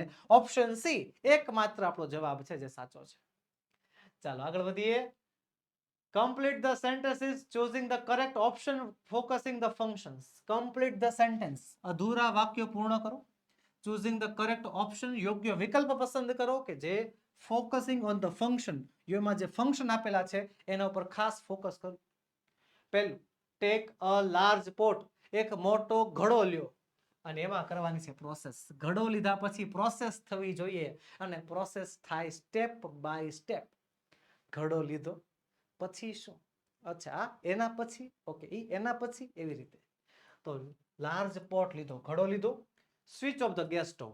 ગેસ સ્ટોવ બંધ કરી નાખો. ન મજા આવી? નથી, પ્રક્રિયા નથી થતી, સ્ટેપ નથી વધતા આમાં. ઘડો લ્યો અને ગેસનો સ્ટોવ બંધ કરી નાખો, નહીં હાલે. ઘડો લ્યો and you can make rice. અને તમે ભાત બનાવી શકો છો. અરે બનાવી શકો છો નહીં, બનાવવાના છે ભાઈ, બનાવવાના છે. પ્રોસેસમાં પ્રક્રિયા થવી જોઈએ. Take a large pot and add some milk and sugar in it. બરોબર, એક ઘડો લ્યો, એમાં થોડુંક દૂધ અને ખાંડ નાખો. હા, આ પછીનું સ્ટેપ લાગે છે. રેડી? થોડીક સાઈડમાં મૂકવી. Tech a large pot, switch off the fan. ઘડો લ્યો, પંખો બંધ કરી દો. હવે ઘડાને પંખાનું લેવા દેવા નો હાલે. ઓકે, ખોટું. ઓપ્શન સી આપણો સાચો જવાબ છે. આગળ, ધ સ્કૂલ સ્પેસિફાઈંગ લોકેશન. લોકેશનમાં આવે સરનામું. શું આવે? સરનામું. લોકેશનમાં સરનામું આપવાનું છે કે ભાઈ ધ સ્કૂલ તો ક્યાં આવેલી છે? The school is closed on Sundays. તો સરનામું તો છે નહીં. The school is big and clean. મોટી અને સાફ છે, સરનામું નથી. The school is near the town hall. Yes, town hall ની નજીક આવેલી છે. સરનામા જેવું લાગે છે, હે ને? સાઈડમાં રાખવાલો. The school open at 9 AM. School 9 વાગે શરૂ થાય છે. પેલા તો વાક્ય આમે ખોટું છે અને ક્રિયાપદની દ્રષ્ટિએ પણ ખોટું છે. બંને રીતે ખોટું છે. એસ કે થોડું રૂપ આવે ને. બરોબર છે. જવાબ શું આવશે? Option C. સરનામું છે ને નિયર ધ ટાઉન હોલ. ત્યારબાદ અવર ક્લાસીસ. તો અવર ક્લાસીસ એમાં પાછો સમય આપેલો છે. સ્પેસિફાઈંગ ટાઈમ, સમય. ક્લાસીસ નો સમય. Our classes are near the office. Office ની નજીક છે. સમય તો નથી આપ્યો, ન ચાલે. Our classes are big but not clean. મોટા છે પણ સાફ નથી. સમય નથી આપેલો. Our classes will begin from next week. આવતા અઠવાડિયે શરૂ થશે. હા, આ ચાલે એમ છે. એને અવર ક્લાસીસ આર ક્લોઝડ ટુડે. આજે બંધ છે. તો ભાઈ ઓપ્શન સી જે છે જવાબ આપણો સાચો છે. ચાલો હવે આગળ. Complete the paragraph filling the blanks with the appropriate words from the brackets. ખાલી જગ્યા પૂરવાની છે અને ખાલી જગ્યા પૂરવા માટે એ 3 ખાલી જગ્યાના 3 આન્સર તમને અહીંયા આપેલા છે. પહેલા શું કરવાનું? તો પહેલા જે આપણને જે આન્સર આપ્યા છે ને એને ધ્યાનથી જોઈ લેવાના, ધ્યાનથી વાંચી લેવાના અને પછી આગળ પેરેગ્રાફ વાંચતું જવાનું અને યોગ્ય શબ્દોને મૂકતા જવાના. પેલું છે હાર્ટ. હાર્ટ એટલે હૃદય. રિપ્લેસેબલ એટલે કે બદલી શકાય તેવું. અને એન્ડો એટલે થાય છે વરદાન આપ. All her parts should be movable. આ જોયેલું છે હે ને? હા, unit number 4 mother the wonderful creation. એ પાઠમાંથી જે છે આપણને પેરેગ્રાફ આપ્યો છે. જે પેરેગ્રાફમાંથી આપણને કેટલી 3 ખાલી જગ્યા આપી છે. શું કહે છે? All her parts should be movable and રિપ્લેસેબલ. એના શરીરના બધા અંગો મૂવેબલ હશે અને રિપ્લેસેબલ હશે. શી હેઝ અ લેપ. એની પાસે એક ખોળો હશે. that disappears when she stands up. જ્યારે ઊભી થશે એ ખોળો ગાયબ થઈ જશે. I have to. પછી V1. I have to indoor. મેં એને વરદાન આપ્યું છે 21નું, that can cure everything from broken leg to a broken heart. યુનિટમાંથી આપણને પેરેગ્રાફ આપ્યો છે અને યુનિટ જો મોઢે કરી નાખ્યું હોય, યુનિટ જો વાંચ્યું હોય એટલે વધારે તકલીફ પડતી નથી. ચાલો આગળ વધીએ. હવે આગળની વારી છે નિયરેસ્ટ મિનિંગની ને આ પ્રશ્ન હું એકલા સોલ્વ નહીં કરું, પહેલેથી કહી દઉં છું ભાઈ. હા, આ પ્રશ્ન હું એકલા સોલ્વ નહીં કરું. કમેન્ટ બોક્સમાં મને તમારી મદદની જરૂર પડશે. Okay, find and write the word having nearest meaning. શોધો અને લખો કે જે શબ્દના નિયરેસ્ટ મિનિંગ હોય. હાલો, તો પહેલું છે ડિનાય. ડિનાય એટલે થાય છે ના પાડવી. શું થાય છે? ના પાડવી. ઓકે, ઓપ્શન છે રિફ્યુઝ, એક્સેપ્ટ, ડિલે અને ડિપેન્ડ. ચલો ફટાફટ કમેન્ટ બોક્સમાં સાથે સાથે જવાબ લખતા જજો. ઓકે, હું તમને સોલ્યુશન કરાવતો જાઉં છું. ડિનાય એટલે ના પાડવી થાય, રિફ્યુઝ એટલે નકારવું, એક્સેપ્ટ એટલે સ્વીકારવું, ડિલે એટલે ઠેલાવવું, બરોબર છે, ભાઈ આજની 2 દિવસ પછી એમ. ડિપેન્ડ એટલે થાય છે એના પર આધાર રાખવો. શું આવશે જવાબ? તો જવાબ આવશે રિફ્યુઝ. કેમ રિફ્યુઝ? કારણ કે ડિનાય એટલે શું થાય છે? ના પાડવી. ત્યારબાદ ઇરેક્ટ. તો ઇરેક્ટ એટલે થાય છે શું ખબર છે? આમ આમ સીધું. ઇરેક્ટ એટલે સીધું થાય, બરોબર? ઇરેક્ટ એટલે સીધું. તો બ્રેથ, લેન્થ, ક્રુકડ, સ્ટ્રેટ. બ્રેથ એટલે ટૂંકેલું, લેન્થ એટલે લાંબુ, ક્રુકડ એટલે વાંકું ચૂકવું, સ્ટ્રેટ એટલે સીધું. બ્રેથ એટલે વળેલું, લેન્થ એટલે લાંબુ, ક્રુકડ એટલે વાંકું ચૂકવું, સ્ટ્રેટ એટલે સીધું. ઇરેક્ટ અને સ્ટ્રેટ એટલે શું થાય? બંનેનો અર્થ થાય છે સીધું. Option D. પછી છે વાસ્ટ એટલે થાય બહુ જ મોટું, વિશાળ, બહુ જ મોટું. ચલો એમાં ઓપ્શન છે યુઝડ, વેસ્ટ, હ્યુજ અને ટાઇની. યુઝડ, વેસ્ટ, હ્યુજ અને ટાઇની. યુઝડ એટલે વપરાયેલું, વેસ્ટ એટલે નકામું, હ્યુજ એટલે મોટું, ટાઇની એટલે નાનું. જવાબ આવશે હ્યુજ એટલે કે અતિશય મોટું. ચાલો આગળ વધીએ. સેક્શન ડી કહે છે read the dialogue and complete the indirect narration given below the choosing the correct options. યોગ્ય વિકલ્પ પસંદ કરો અને ઇનડાયરેક્ટ સ્પીચ, કઈ સ્પીચ? ઇનડાયરેક્ટ નરેશન તમારે કરવાનું છે. ડાયરેક્ટ સ્પીચનું ઇનડાયરેક્ટ સ્પીચમાં રૂપાંતર કરવાનું છે. એકચ્યુઅલી રૂપાંતર તો નથી કરવાનું, રૂપાંતર કરીને તમને આપ્યું જ છે, બસ એમાં અમુક જગ્યાએ ખાલી જગ્યા છે જે તમારે પૂરવાની છે. ઓકે, તો સૌથી પહેલા શું કરવાનું કે જે તમને ડાયરેક્ટ સ્પીચમાં સંવાદ આપ્યો હોય, ઓકે, સેક્શન ડી આવી ગયું છે. આપણે ડાયરેક્ટ સ્પીચમાં જે આપણને જે સંવાદ આપ્યો હોય એમાં કયા કયા વાક્યો છે જોઈ લેવાના, એ વાક્યનો પ્રકાર શું શું છે જોઈ લેવાનો. ઓકે, હાલો પેલું મધર કહે છે આર યુ ગોઈંગ આઉટ નાઉ? તું અત્યારે બહાર જા છો? પ્રશ્ન પૂછ્યો. વાક્ય પ્રશ્નાર્થ. પ્રશ્નાર્થમાં 2 પ્રકાર આવે, એક WH વાળા અને WH વગરના. તો આ WH વગરના પ્રશ્નાર્થ વાક્યો છે. હે, મમ્મીએ સવાલ પૂછ્યો તો જઈએ હામાં, યસમાં જવાબ આપ્યો, yes. Do you want anything? તારે કાંઈ જોઈએ? સવાલ પૂછ્યો છે. તો મધરે શું કહે છે? Please gate sum fruits from the market. જઈએ હા પાડીને પછી સામો સવાલ પૂછ્યો, કાંઈ જોઈએ છે? ક્યાં લઈ આવું? તો મધર શું કહે છે? પ્લીઝ. રિક્વેસ્ટ કરે છે. પ્લીઝ આજ્ઞાર્થ વાક્ય છે કે થોડાક ફળ લેતો આવજે માર્કેટમાં. જય શું કહે છે? ડુ નોટ વરી, ચિંતા ન કરો, as I May come late. જો મારે મોડું થાય તો ચિંતા ન કરતા. રેડી? આવી એક વાતચીત આપી દીધી. હાલો પેલું વાક્ય, મધર આસ્ક્ડ જય ઇફ. હવે બોલનાર આરવી સાંભળનાર સંયોજક આવી ગયા. બોલનાર આરવી સાંભળનાર સંયોજક આવી ગયું છે. આર યુ ગોઈંગ, એમાં આર યુ માં શું થઈ જશે? આર પાછળ, યુ આગળ. યુ નો ફેરફાર સાંભળનાર પ્રમાણે. સાંભળનાર છે જય, જય એટલે હી. હી થઈ ગયું. He was going out then. હવે એને હા પાડી ને. Replying in the affirmative. હા પાડતા કહે છે જય આસ્ક્ડ હર ઇફ. જયે એની માતાને પૂછ્યું કે, બોલનાર આરવી સાંભળનાર સંયોજક થઈ ગયું છે. ડુ યુ વોન્ટ એનીથિંગ, એમાં યુ આગળ આવશે, ડુ ભૂસાઈ જશે. યુ નો ફેરફાર કોના પ્રમાણે? સાંભળનાર પ્રમાણે. અને આ વાક્યમાં સાંભળનાર છે એની મમ્મી, મધર, તો મધર નું થઈ જશે શી. હવે શી વોન્ટ ને શી વોન્ટેડ. તો એટલું યાદ રાખો, ઇનડાયરેક્ટ સ્પીચમાં V1 કે V5 આવતા જ નથી. ઇનડાયરેક્ટ સ્પીચમાં ડાયરેક્ટ V1 કે V5 નું થઈ શું જાય? થઈ જાય છે V2. વોન્ટ નું થઈ જશે V2. She wanted. If she wanted anything, તો મધર શું કરે છે? મધર એને પ્લીઝ કહે છે, રિક્વેસ્ટ કરે છે. તો મધર રિક્વેસ્ટેડ, એક્સક્લેમ્ડ, સાઇન્ડ, શું આવશે? રિક્વેસ્ટેડ. મમ્મી વિનંતી કરે છે જયને, મધર રિક્વેસ્ટેડ જય two gate sum fruits from the market, કે થોડાક ફળ લઈ આવજે. અને જય શું કહે છે? જય એને કહે છે ચિંતા ન કરતા, મોડું થાય તો. Jay told her not to worry as નું એઝ, આઈ નું થઈ ગયું હી, મેનું શું થઈ જશે? તો મેનું થઈ જાય છે માઇટ, MIGHT. વાલા વિદ્યાર્થી મિત્રો, જો આમાં ભલે ઓપ્શન આવે પણ એક ચોખ્ખી સલાહ આપો, ડાયરેક્ટ સ્પીચનું જો સંપૂર્ણપણે ઇનડાયરેક્ટ સ્પીચ કરતા તમને આવડી જાય ને તો મજા આવી જાય. બહુ તમને એમ લાગશે કે સર એટલું બધું અઘરું છે. વહાલા વિદ્યાર્થી મિત્રો, હજી ખાલી 2 વર્ષ જ થયા છે. હા, 2 ને 3 વર્ષ જ થયા છે વધીને. 3 વર્ષ પહેલા જ 10મું ધોરણ ભણતા હતા એ વિદ્યાર્થીને પૂછજો, 3 માર્ક્સમાં ડાયરેક્ટ ઇનડાયરેક્ટ સ્પીચનો પ્રશ્ન પૂછાતો અને જેમાં આવતું શું? ડાયરેક્ટ ઇનડાયરેક્ટ સ્પીચ આખી આવતી. જી હા, સમગ્ર ડાયરેક્ટ ઇનડાયરેક્ટ સ્પીચ તમારે આખી લખવાની.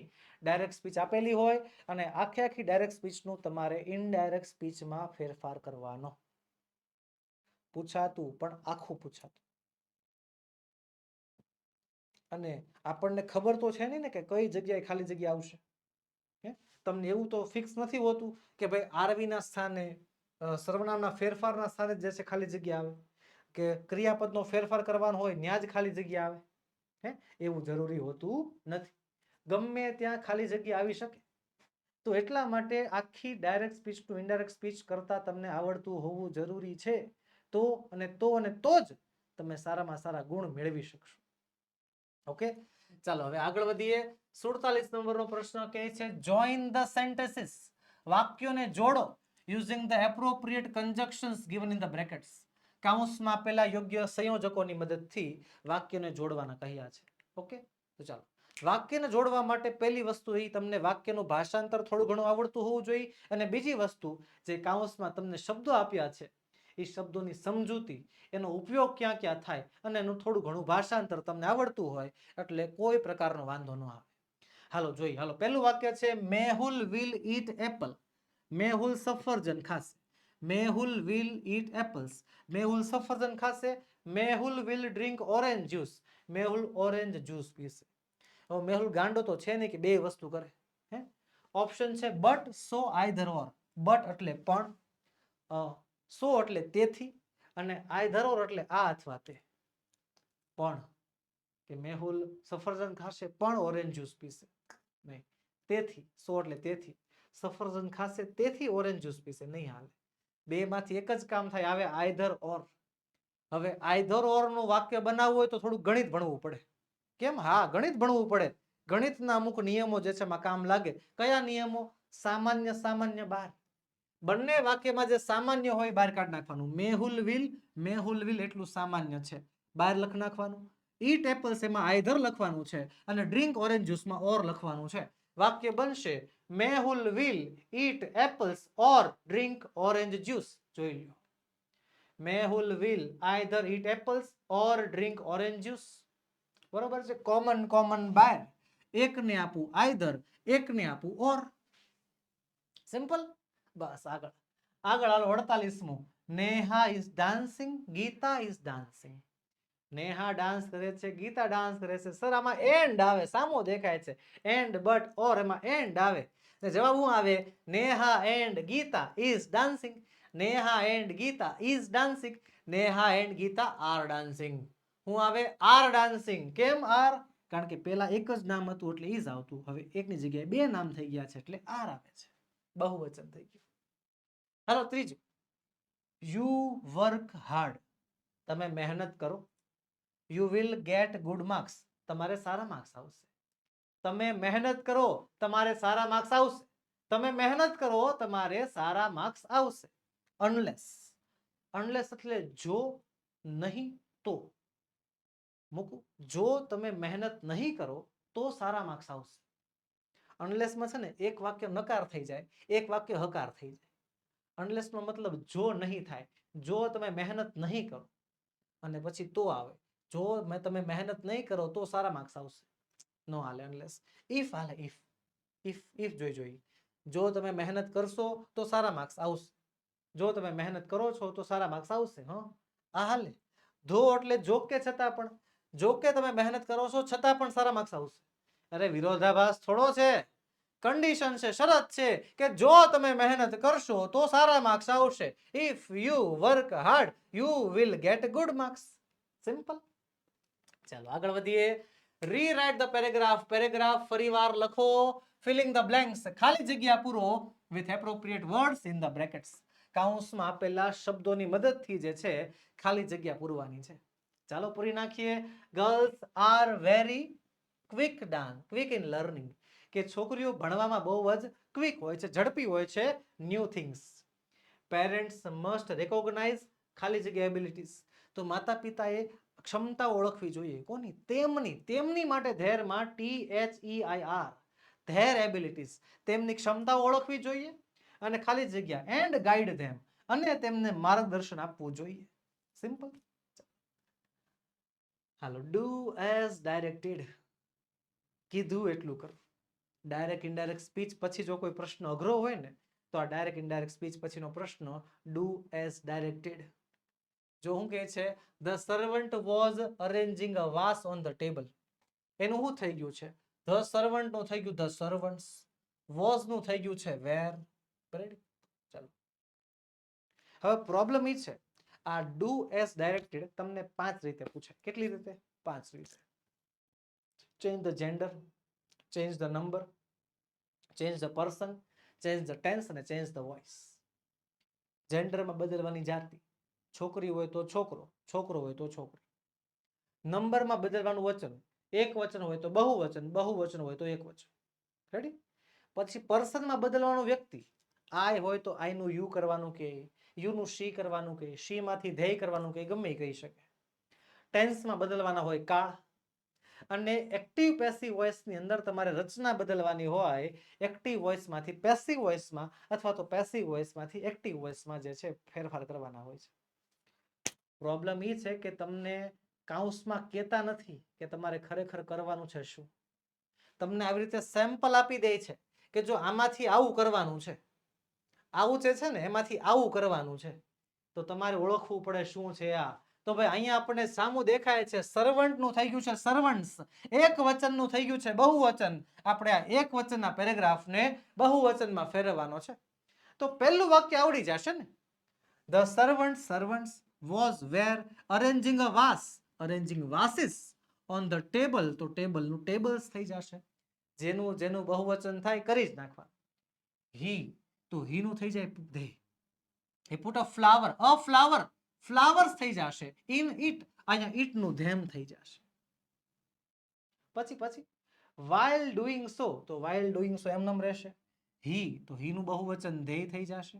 broke નું એમનેમ રહેશે. a glass તો a glass નું બહુવચન glasses થઈ જશે. પછી what will એમનેમ રહેશે. he નું they થઈ જશે. do now એમનેમ રહેવાનું છે. જેટલી જગ્યાએ મેં તમને અંડરલાઈન કરી દીધી એટલી જગ્યાએ તમે એક વચનમાંથી બહુવચન કરો એટલે 2 માર્ક્સ પૂરા મળે. ઓકે ચાલો વધીએ એક્ટિવ પેસિવ વોઇસ તરફ. અહીંયા આપણને એક્ટિવ પેસિવ વોઇસ આપ્યું છે. His parents take care of him. His parents કરતા ટેક કેર ક્રિયાપદ, હિમ જે છે કર્મ. તો he is taken care by his parents. એક્ટિવમાંથી શું થઈ ગયું છે? પેસિવ થઈ ગયું છે. તો એક્ટિવમાંથી પેસિવમાં ફેરવવાના 5 નિયમ. કર્તાના સ્થાને કર્મ, કર્મના સ્થાને કર્તા. ફરીવાર કર્તાના સ્થાને કર્મ, કર્મના સ્થાને કર્તા, કર્તા આગળ બાય, ક્રિયાપદનું વિથરી અને કર્મને મહત્વ આપવાનો, કર્મને આગળ રાખવાનો અને એને મહત્વ આપવા માટે એમ ઇઝ આર વોઝ વેર કે જે કાંઈ પણ શબ્દો આવતા હોય એ લગાડવાના. તો હાલો પહેલું વાક્ય આપણને આવડી ગયું. he is taken care of by his parents. પહેલું વાક્ય આપણને આપ્યું તો એટલા માટે. બીજું વાક્ય they give facilities to him. they તો કર્તા કોણ છે? they. ક્રિયાપદ give છે, ફેસિલિટીઝ કર્મ છે. આ ટુ હિમ છે અન્ય શબ્દ. હવે ફેસિલિટીઝ આગળ આવી જશે. Facilities are given to him by them. Facilities give નું થઈ ગયું આર ગિવન, ટુ હિમ એમનેમ રહેશે અને ધેય નું થઈ જશે બાય ધેમ. બરોબર છે. પછી he should serve them in their old age. કર્તા કોણ છે? he. ક્રિયાપદ છે સર્વ અને કર્મ છે ધેમ. આ ઇન ધેર ઓલ્ડ એજ અન્ય શબ્દ છે અને શુડ છે ઇંગ્લિશની મોડલ ઓક્સિલરીઝ. તો ધેમ આગળ આવશે એટલે ધેય થઈ જશે. શુડ પછી be, they should be, they should be સર્વનું સર્વડ થઈ જશે, ધે શુડ બી સર્વડ. હીનું થઈ જશે by him in their old age, in their old age. આવી રીતે તમે પેસિવ વોઇસમાં રૂપાંતર કરી શકો છો. હા, બીજી એક ખાસ વાત અહીંયા જો મેં તમારી સમજૂતી માટે, વહાલા વિદ્યાર્થી મિત્રો, તમારી સમજૂતી માટે મેં આ ત્રણ વાક્યોને અલગ અલગ સમજાવ્યા છે, અલગ અલગ લખ્યા છે. બાકી ખરેખર એવું લખવાનું નથી હોતું. જેમાં પેરેગ્રાફ લખ્યો છે ને એની જેમ પેસિવ વોઇસ પણ પેરેગ્રાફના સ્વરૂપમાં જ લખવાની હો. હા, એમ અલગ અલગ લખવાનો કોઈ ફાયદો નથી. આ તો તમને મારે સમજાવવું હતું, તમને સમજૂતી આપવી હતી, એટલા માટે જે છે મેં આવી રીતે તમને લખી બતાવ્યું છે. ઓકે, ચાલો આગળ વધીએ. સિલેક્ટ ધ ક્વેશ્ચન્સ, યોગ્ય સવાલ પસંદ કરો two gate underline words as their answer. Underline કરેલા શબ્દો એનો જવાબ મળે એવા સવાલ પસંદ કરવાના છે. અત્યાર સુધી હવે આપણે આપ્યા હતા શું? સવાલોના જવાબ. હવે આપવાના છે આપણે જવાબમાંથી સવાલ. હવે જવાબમાંથી સવાલ બનાવતા શીખવાનું છે.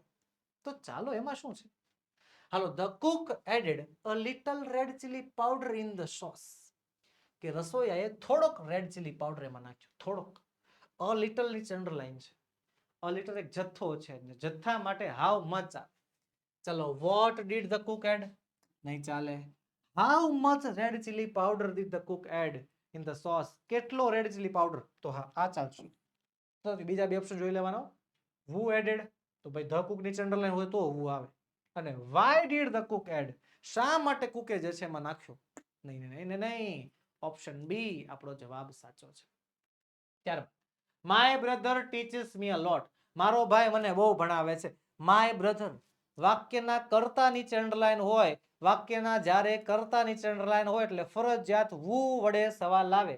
બરોબર. what does your brother do? નો આલે.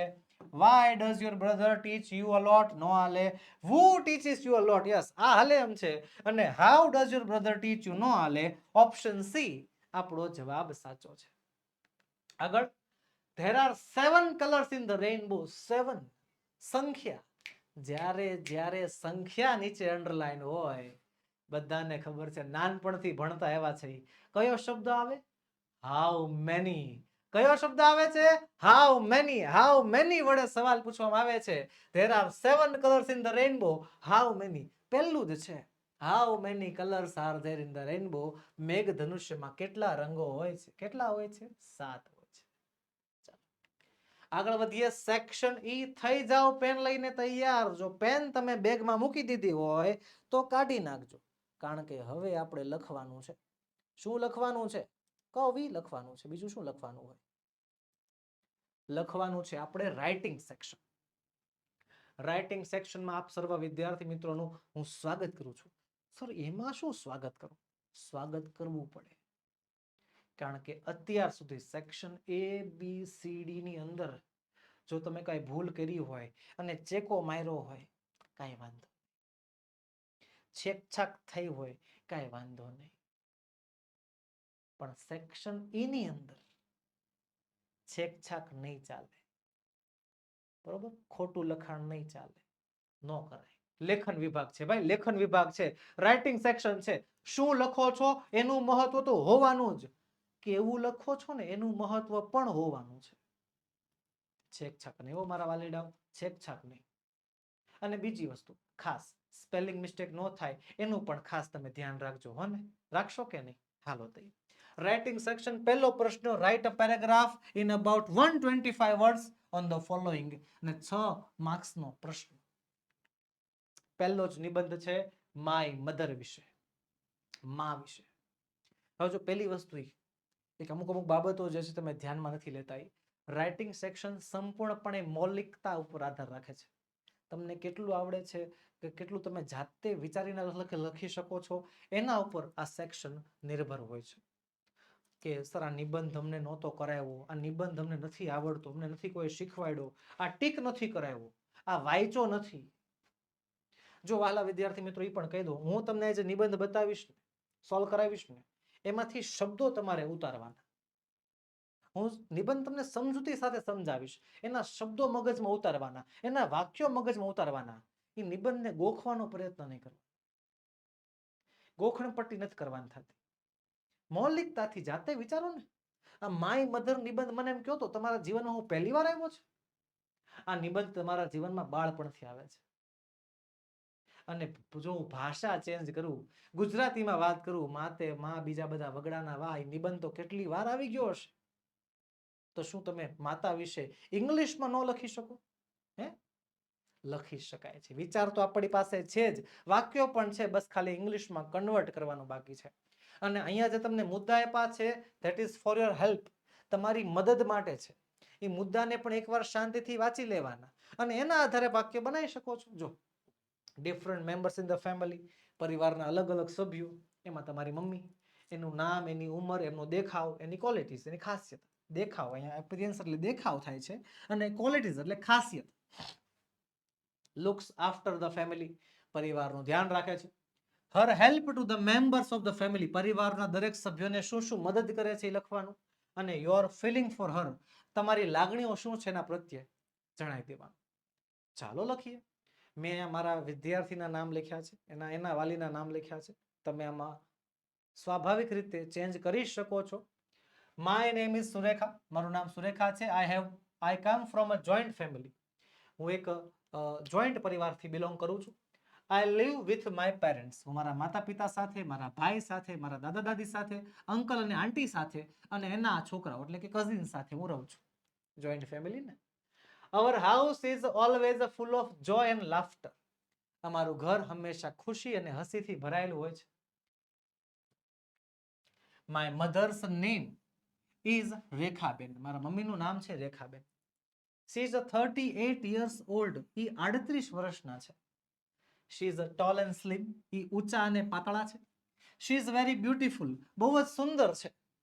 My mother is a kind, એટલે કે દયાળુ, પ્રેમાળ અને જેન્ટલ છે, બહુ નરમ સ્વભાવના છે. She cares for everyone in the family, પરિવારમાં બધાનું ધ્યાન રાખે છે. My mother looks after, looks after એટલે થાય છે ધ્યાન દેવું. My mother looks after the whole family, આખા પરિવારનો ખ્યાલ રાખે છે, આખા પરિવારનું ધ્યાન દે છે.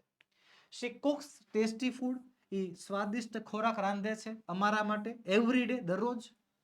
We all enjoy Har cooking very much, અમે એનું જે કુકિંગ છે, એની રસોઈ જે છે એ બહુ જ ખુશીથી માણીએ છીએ. શી ઓફન હેલ્પ્સ મી, એ ઘણીવાર મારી મદદ કરે છે. વિથ માય સ્ટડીઝ, મારા ભણવામાં, મારા ભણતરમાં, મારી સ્ટડીમાં ઘણીવાર મારી હેલ્પ કરે છે. She also helps my brother and my cousins, મારા ભાઈને અને મારા કઝિનની પણ મદદ કરે છે. વિથ ધેર હોમવર્ક, એમના લેસનમાં, એના હોમવર્ક. શી ટીચિસ અસ પેશન્ટલી, એ અમને શાંતિથી ભણાવે છે. એન્ડ મેક્સ લર્નિંગ ફન, અને ભણતરને મજા બનાવે છે. હા, ભણવામાં મજા આવે છે, મમ્મી ભણાવે એટલે ભણવામાં મજા આવે એવું કહે છે. પછી she takes care of my grandparents, મારા દાદા દાદીનું પણ ધ્યાન રાખે છે. She takes my grandmother to temple every day, એ મારા દાદી માને જે છે મંદિરે લઈ જાય છે દરરોજ ચાલવા માટે. My mother wax up early in the morning, મારા મમ્મી વહેલા સવારમાં જાગી જાય છે. And works hard the hall day, અને આખો દિવસ સખત મહેનત કરે છે. ઇવન ધો શી ઇઝ બિઝી, જો કે તે વ્યસ્ત હોય છે. શી ઇઝ ઓલવેઝ ચીયરફુલ, એ હંમેશા ઉત્સાહી હોય છે. એન્ડ સ્માઇલિંગ, અને હંમેશા હસતા હોય છે. I love my mother very much, હું મારી માતાને બહુ જ પ્રેમ કરું છું. I am very proud of her, મને એના ઉપર બહુ જ ગર્વ છે, કારણ કે she is a wonderful woman and a great mother, એ બહુ જ આદર્શ સ્ત્રી અને એક મહાન માતા છે. એના વખાણમાં, માતાના વખાણમાં તો એમ કહું છું પેન અટકે નહીં ત્યાં સુધી લખાયું, પણ હા, સાચા વાક્યો, હા, ફેંકા નહીં, પછી ગ્રામરેટિકલ મિસ્ટેક ન થાય એવી રીતે. બરોબર છે. માતાના વખાણ કરવા હોય તો હજી પણ તમે ક્યાંથી ખબર છે, યુનિટ નંબર 4, એમાં જે ભગવાને માતાને ખાસિયતો આપી છે, એના અમુક શબ્દો તમારે આમાં ઉમેરવા હોય તો તમે એનું ઉમેરણ કરી શકો છો. હા, છે ને. ચાલો આગળ વધીએ. બીજો, માય ફેવરેટ ટીચર, મારા પ્રિય શિક્ષક. હવે આ નિબંધ ખરેખર જે છે લાગે છે તમને મહેનત કર્યા જેવી છે, પણ એક વાત કહી દો, આ નિબંધ મોસ્ટ આઈએમપી નિબંધ છે તમારા માટે બોર્ડમાં. My favourite teacher, my English teacher, the English teacher, the teacher I like the most. આવા અલગ નામથી આ નિબંધ વારંવાર પૂછાય છે. એમાં જે તમારા પ્રિય શિક્ષકનું નામ હોય, બરોબર, તમારા પ્રિય શિક્ષક કોણ છે, એનો વિષય કયો છે, એમનો દેખાવ કયો છે, એમાં ખાસિયત કઈ કઈ છે, એની જે ભણાવવાની પદ્ધતિ છે તે એ સ્વભાવે કેવાક છે, બરોબર છે. પછી ડિસિપ્લિનમાં હાર્ડવર્કમાં માને છે, તમારા મિત્રો, તમારા તર્કશાસ્ત્રી અને તમારા માર્ગદર્શક છે. આની સિવાય બીજા અન્ય મુદ્દાઓ આપ્યા હોય તો એ પણ જોઈ લેવાના અને એના આધારે તમે જે છે વાક્ય બનાવી શકો છો. ચાલો, મેં તમારા માટે નિબંધ બનાવ્યો છે. My favourite teacher is mister Dave. Mister Dave મારા પ્રિય શિક્ષક છે. Mister Dave teaches us English. અમને ઇંગ્લિશ ભણાવે છે. અને mister Dave is about 35 years old. લગભગ 35 વર્ષના છે. He is not very tall man. બહુ ઊંચા નથી. But he looks very smart. પણ બહુ સ્માર્ટ દેખાય છે. He is always well dressed and neat. હંમેશા વ્યવસ્થિત સુઘડ કપડામાં અને સ્વચ્છ હોય છે. He is always smiling. હંમેશા સ્માઇલ કરતા હોય છે અને ઉત્સાહી, ચીયરફુલ હોય છે. He talks sweetly to all students. બધા વિદ્યાર્થીઓ સાથે પ્રેમથી વાત કરે છે. And makes them feel comfortable. એ બધાને જે છે કમ્ફર્ટેબલ, આમ રિલેક્સ કરી દે છે. બરાબર, કોઈ પણ વિદ્યાર્થીને જે છે એમની સામે ભણવામાં આમ અસમંજસ ન થાય. એને શાંતિથી ભણવું હોય તો એ ભણી શકે એવું કરી દે છે. Mister Dave has a very good method of teaching. Mister દવેની ભણાવવાની પદ્ધતિ બહુ જ સારી છે, બહુ જ સારી પદ્ધતિ છે. હી મેક્સ ઇંગ્લિશ ઇઝી. એ અંગ્રેજીને ઇઝી બનાવે છે અને ઇન્ટરેસ્ટિંગ બનાવે છે ફોર એવરીવન, બધા માટે. He gives personal attention to every student. દરેક વિદ્યાર્થીને પર્સનલી અટેન્શન આપે છે, પર્સનલ ધ્યાન આપે છે. He does not get angry if a student asks him questions. જો વિદ્યાર્થી એને ડ્યુરિંગ ધ લેસન, પાઠ દરમિયાન ભણાવતા હોય એ દરમિયાન સવાલ પૂછે ને તો પણ મિસ્ટર દવે જે છે ગુસ્સો ન કરે. Mister Dave wants us to master the English. Mister દવેની એવી ઈચ્છા છે કે અમે ઇંગ્લિશ લેંગ્વેજમાં માસ્ટર બની જઈએ. સમટાઈમ્સ, ક્યારેક ક્યારેક, હી ટેલ્સ અસ સ્ટોરીઝ. એમને વાર્તા કહે છે. એન્ડ જોક્સ કહે છે. To make the class fun. અને ક્લાસમાં મજા લાવે છે. હાવ નકરું ભણાય નથી કરતા, ક્લાસને બોરિંગ નથી રાખતા, થોડોક આનંદી માહોલ બનાવી દે છે. પછી તો જો, બટ ધ સેમ ટાઈમ, પણ mister Dave is a strict teacher. એક કડક શિક્ષક છે. He believes in discipline. શિસ્તમાં માને છે અને હાર્ડવર્કમાં માને છે, સખત મહેનત. He does not excuse any student who neglects their studies and homework. કે તે કોઈ પણ બહાનું ચલાવી નથી લેતા કે કોઈ વિદ્યાર્થી જે છે એના ભણતરને કે એના હોમવર્કને જે છે નેગ્લેક્ટ કરતું હોય, બહુ ધ્યાન ન આપતું હોય ભણવામાં કે લેશન કરવામાં, તો એ કામ ચલાવી ન લે એમ. Mister Dave is our friend. Mister Dave અમારા મિત્ર છે, અમારા ફિલોસોફર છે, અમારા તર્કશાસ્ત્રી છે, અમારા માર્ગદર્શક છે. He is loved and respected by all the students and teachers. એમને બધાય વિદ્યાર્થીઓ દ્વારા, બધાય ટીચર્સ દ્વારા જે છે એમને પ્રેમ અને સન્માન મળે છે. વધુ શબ્દો જોતા છે યુનિટ નંબર 6. ટીચર ખરેખર કોને કહેવાય ને એના આધારેનો એક યુનિટ છે, યુનિટ નંબર 6. પાઠનું નામ જ છે આઈ લવ યુ ટીચર. શબ્દો એમાંથી તમે લઈ શકો છો.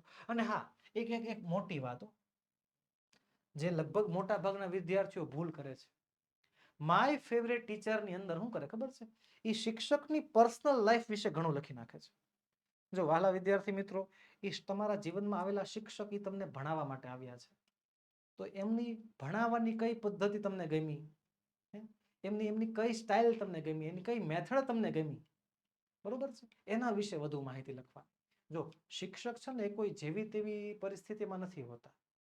હું સમજુ છું ને જાણું છું, તમારા તરફથી જે મને પ્રેમ મળતો હોય ને એનાથી મને ખ્યાલ આવે કે શિક્ષક છે ને એક એવી જગ્યા ઉપર ઉભેલો વ્યક્તિ છે કે માતા પિતા પછીનું સ્થાન છે ને બાળકો શિક્ષકને આપતા હોય.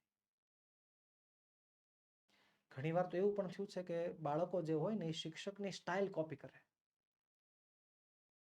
હા, મારી એક ઊભું રહેવાની સ્ટાઇલ છે. હું આમ ઊભો હોય ને ખાલી શાંતિથી, તો આમ ખીચામાં હાથ નાખીને આવી રીતે એક ખીચામાંથી અંગૂઠો બહાર હોય, આવી રીતે હું ઊભો હોઉં. તો મેં એવું જોયું છે કે અમુક વિદ્યાર્થીઓ આનાથી આમ પ્રેરાતા હોય કે ભાઈ આકર્ષાતા હોય કે શું થતું હોય કે ખબર નહીં, મને કોપી કરવાની ટ્રાય કરે. આમ ઉભા આવે ને આમ ઉભા રહે, આ દિવ્ય સર આમ ઉભા રહે ને એટલે આમ ઉભા રહે. આ તો બહુ નાનકડી વાત છે. આ બહુ નાનકડી વાત છે. બીજી અમે ઘણી બધી બાબતો જે છે એ બાળકો શિક્ષકમાંથી શીખીને જાતે પણ અપનાવતા હોય છે. અને એમાં જો તમે નિબંધ લખતી વખતે તમે માય ફેવરેટ ટીચરનો નિબંધ લખતી વખતે તમે એવું લખો કે mister Dave's favourite shirt is white shirt, his wife name is સુરેખાબેન, he has 2 children, he lives in a ખાલી જગ્યા society, he lives in very big bungalow, he has 2 bikes, he has 1 car. આ બધું ખોટું છે. તપાસનાર જે છે ત્યાં રાઉન્ડ કરશે એવા વાક્યો ઉપર. તમને શિક્ષક હું એટલે ગમે છે કે એની પાસે કાર છે?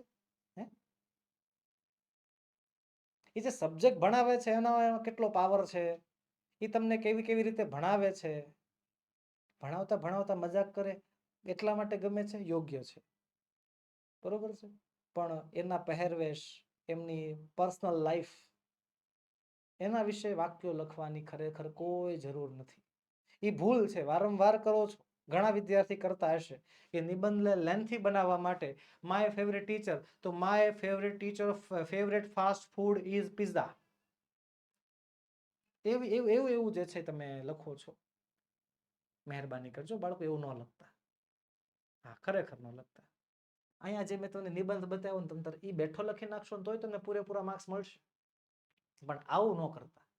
ઓકે, ચાલો આગળનો ત્રીજો my dream robot, unit number 2, પાઠ નંબર 2 ના પ્રેરિતમાં મેં લીધેલો જે છે નિબંધ છે માય ડ્રીમ રોબોટ. અને આ નિબંધ પણ બોર્ડમાં વારંવાર પૂછાયેલો છે.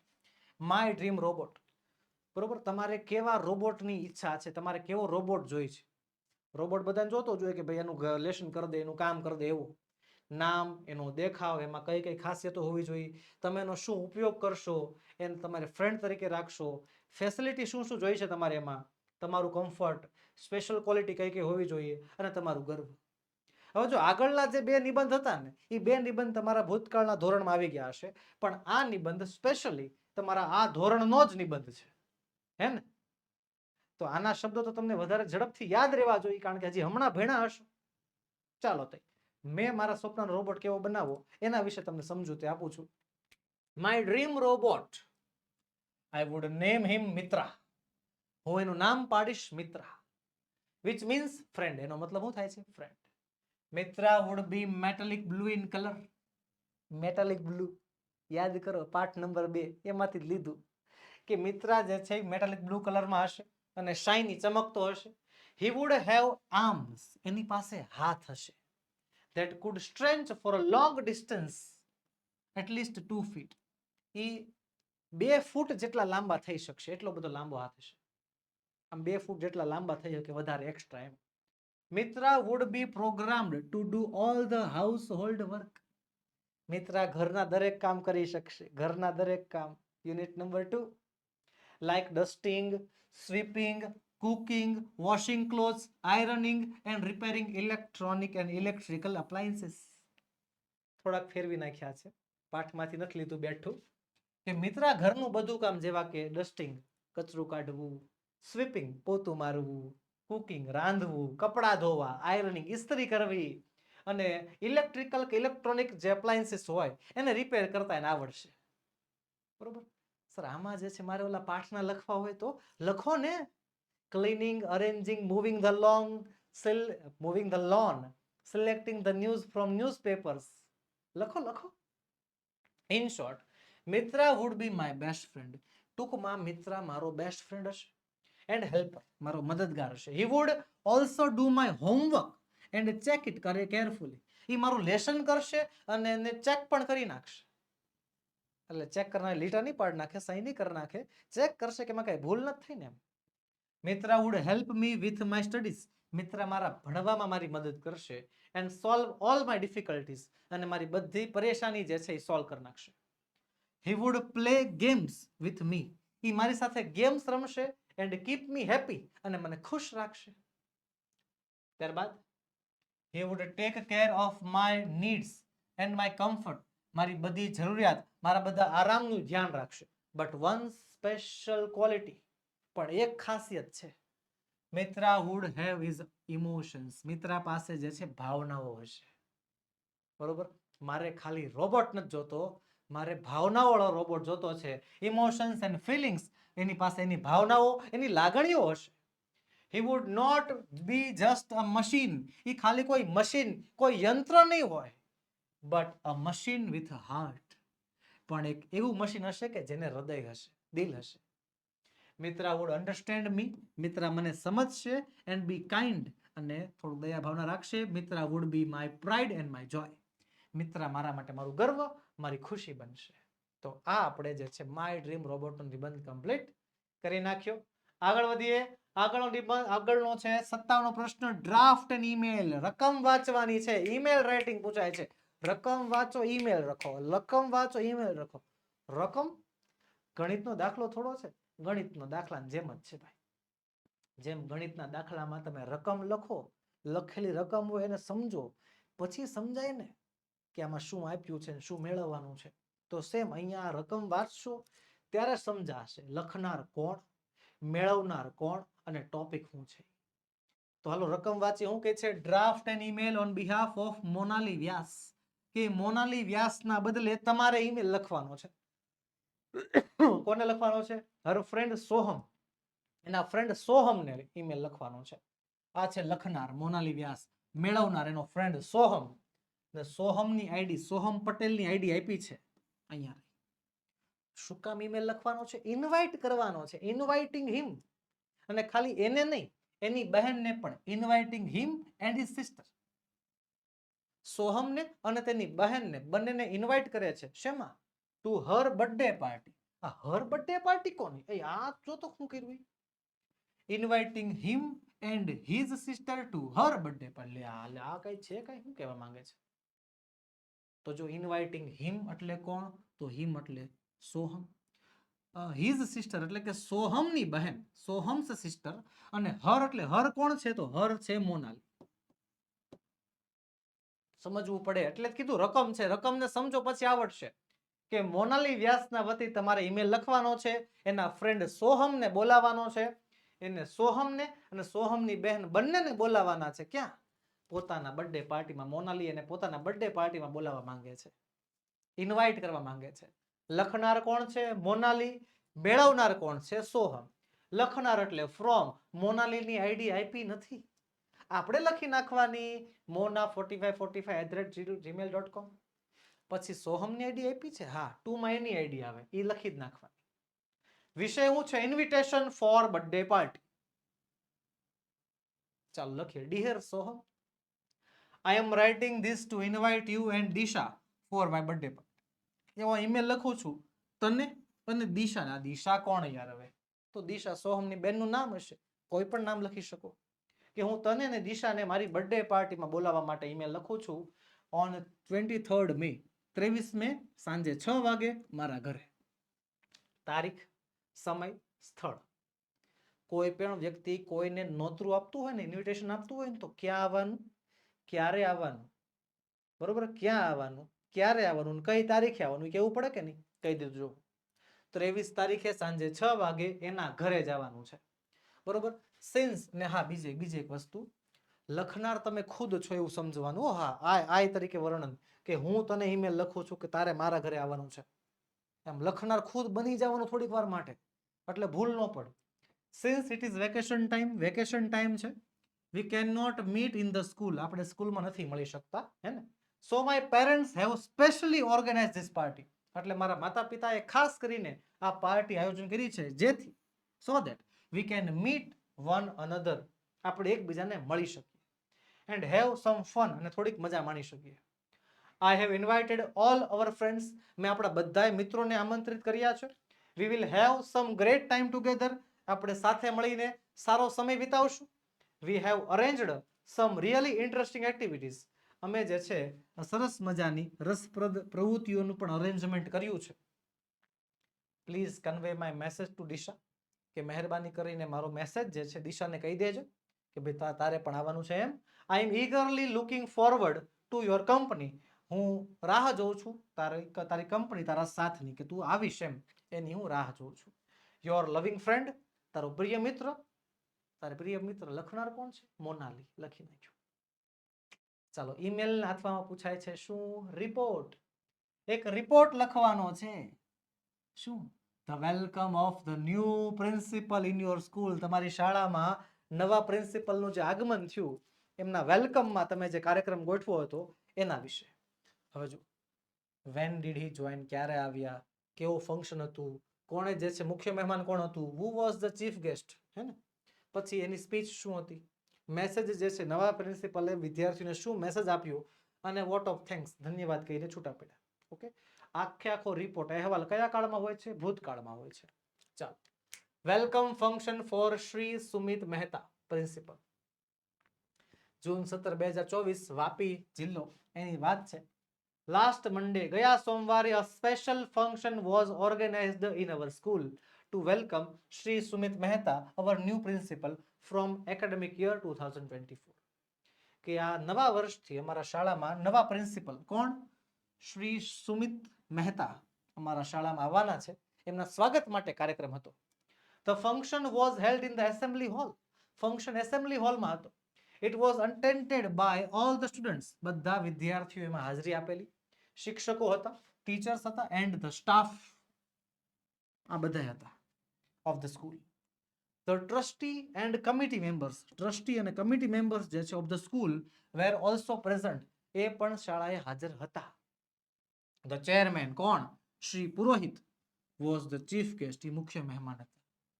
શ્રી મોદી કે જે સેક્રેટરી છે, ઇન્ટ્રોડ્યુસ્ડ વેલકમ શ્રી મહેતા. એને જે છે જે સેક્રેટરી છે એમણે શું કર્યું? શ્રી મોદી જે છે જે સેક્રેટરી છે એમણે આ નવા પ્રિન્સિપલને બધા સામે ઇન્ટ્રોડ્યુસ કર્યા, બધાને જે છે ઓળખાણ કરાવી અને એનું સ્વાગત કર્યું. ઇન હિઝ સ્પીચ, એમની સ્પીચની અંદર શ્રી મહેતાએ જે છે આપણને કહ્યું, spoke about the importance of education, શિક્ષણનું મહત્વ સમજાવ્યું, એન્ડ ડિસિપ્લિન, અને શિસ્તનું મહત્વ સમજાવ્યું in life. He spoke about his plans of making the school the best in the town. એને પોતાના આયોજનો જણાવ્યા કે જેનાથી આ શાળા આપણા શહેરની બેસ્ટ શાળા બને.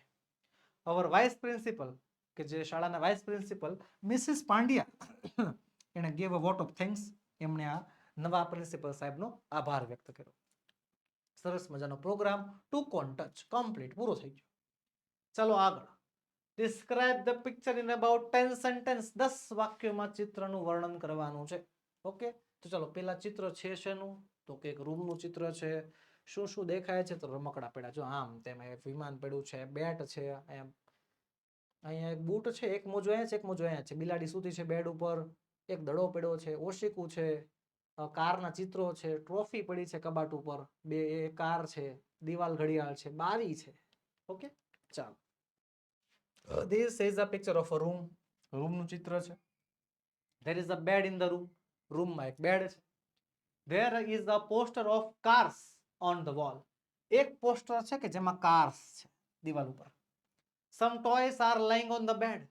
અમુક રમકડાઓ જે છે એ બેડ ઉપર આમનામ પડ્યા છે. And on the carpet, અને કાર્પેટ ઉપર પડ્યા છે, હે ને? There is a pair of shoes near the bed. બેડની બાજુમાં એક બૂટની જોડી છે.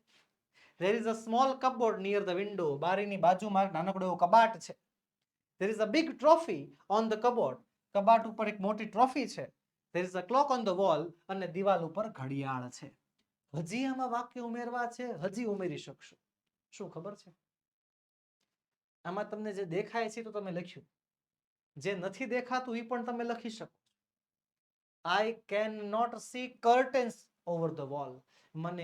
over the window. મને બારી ઉપર પડદા દેખાતા નથી. છે જ નહીં ને? નથી તો નથી, એ લખી શકાય વાક્ય. બરોબર છે? અહીંયા જે છે કબાટમાં કેટલા ડ્રોવર્સ છે? તો ભાઈ 1 2 3 4, 4 ડ્રોવર્સ છે. એ પણ લખી શકો, there are 4 drawers in the cupboard. બરોબર? આ એક બિલાડી સૂતી છે, એનું વાક્ય તો આવ્યું જ નહીં.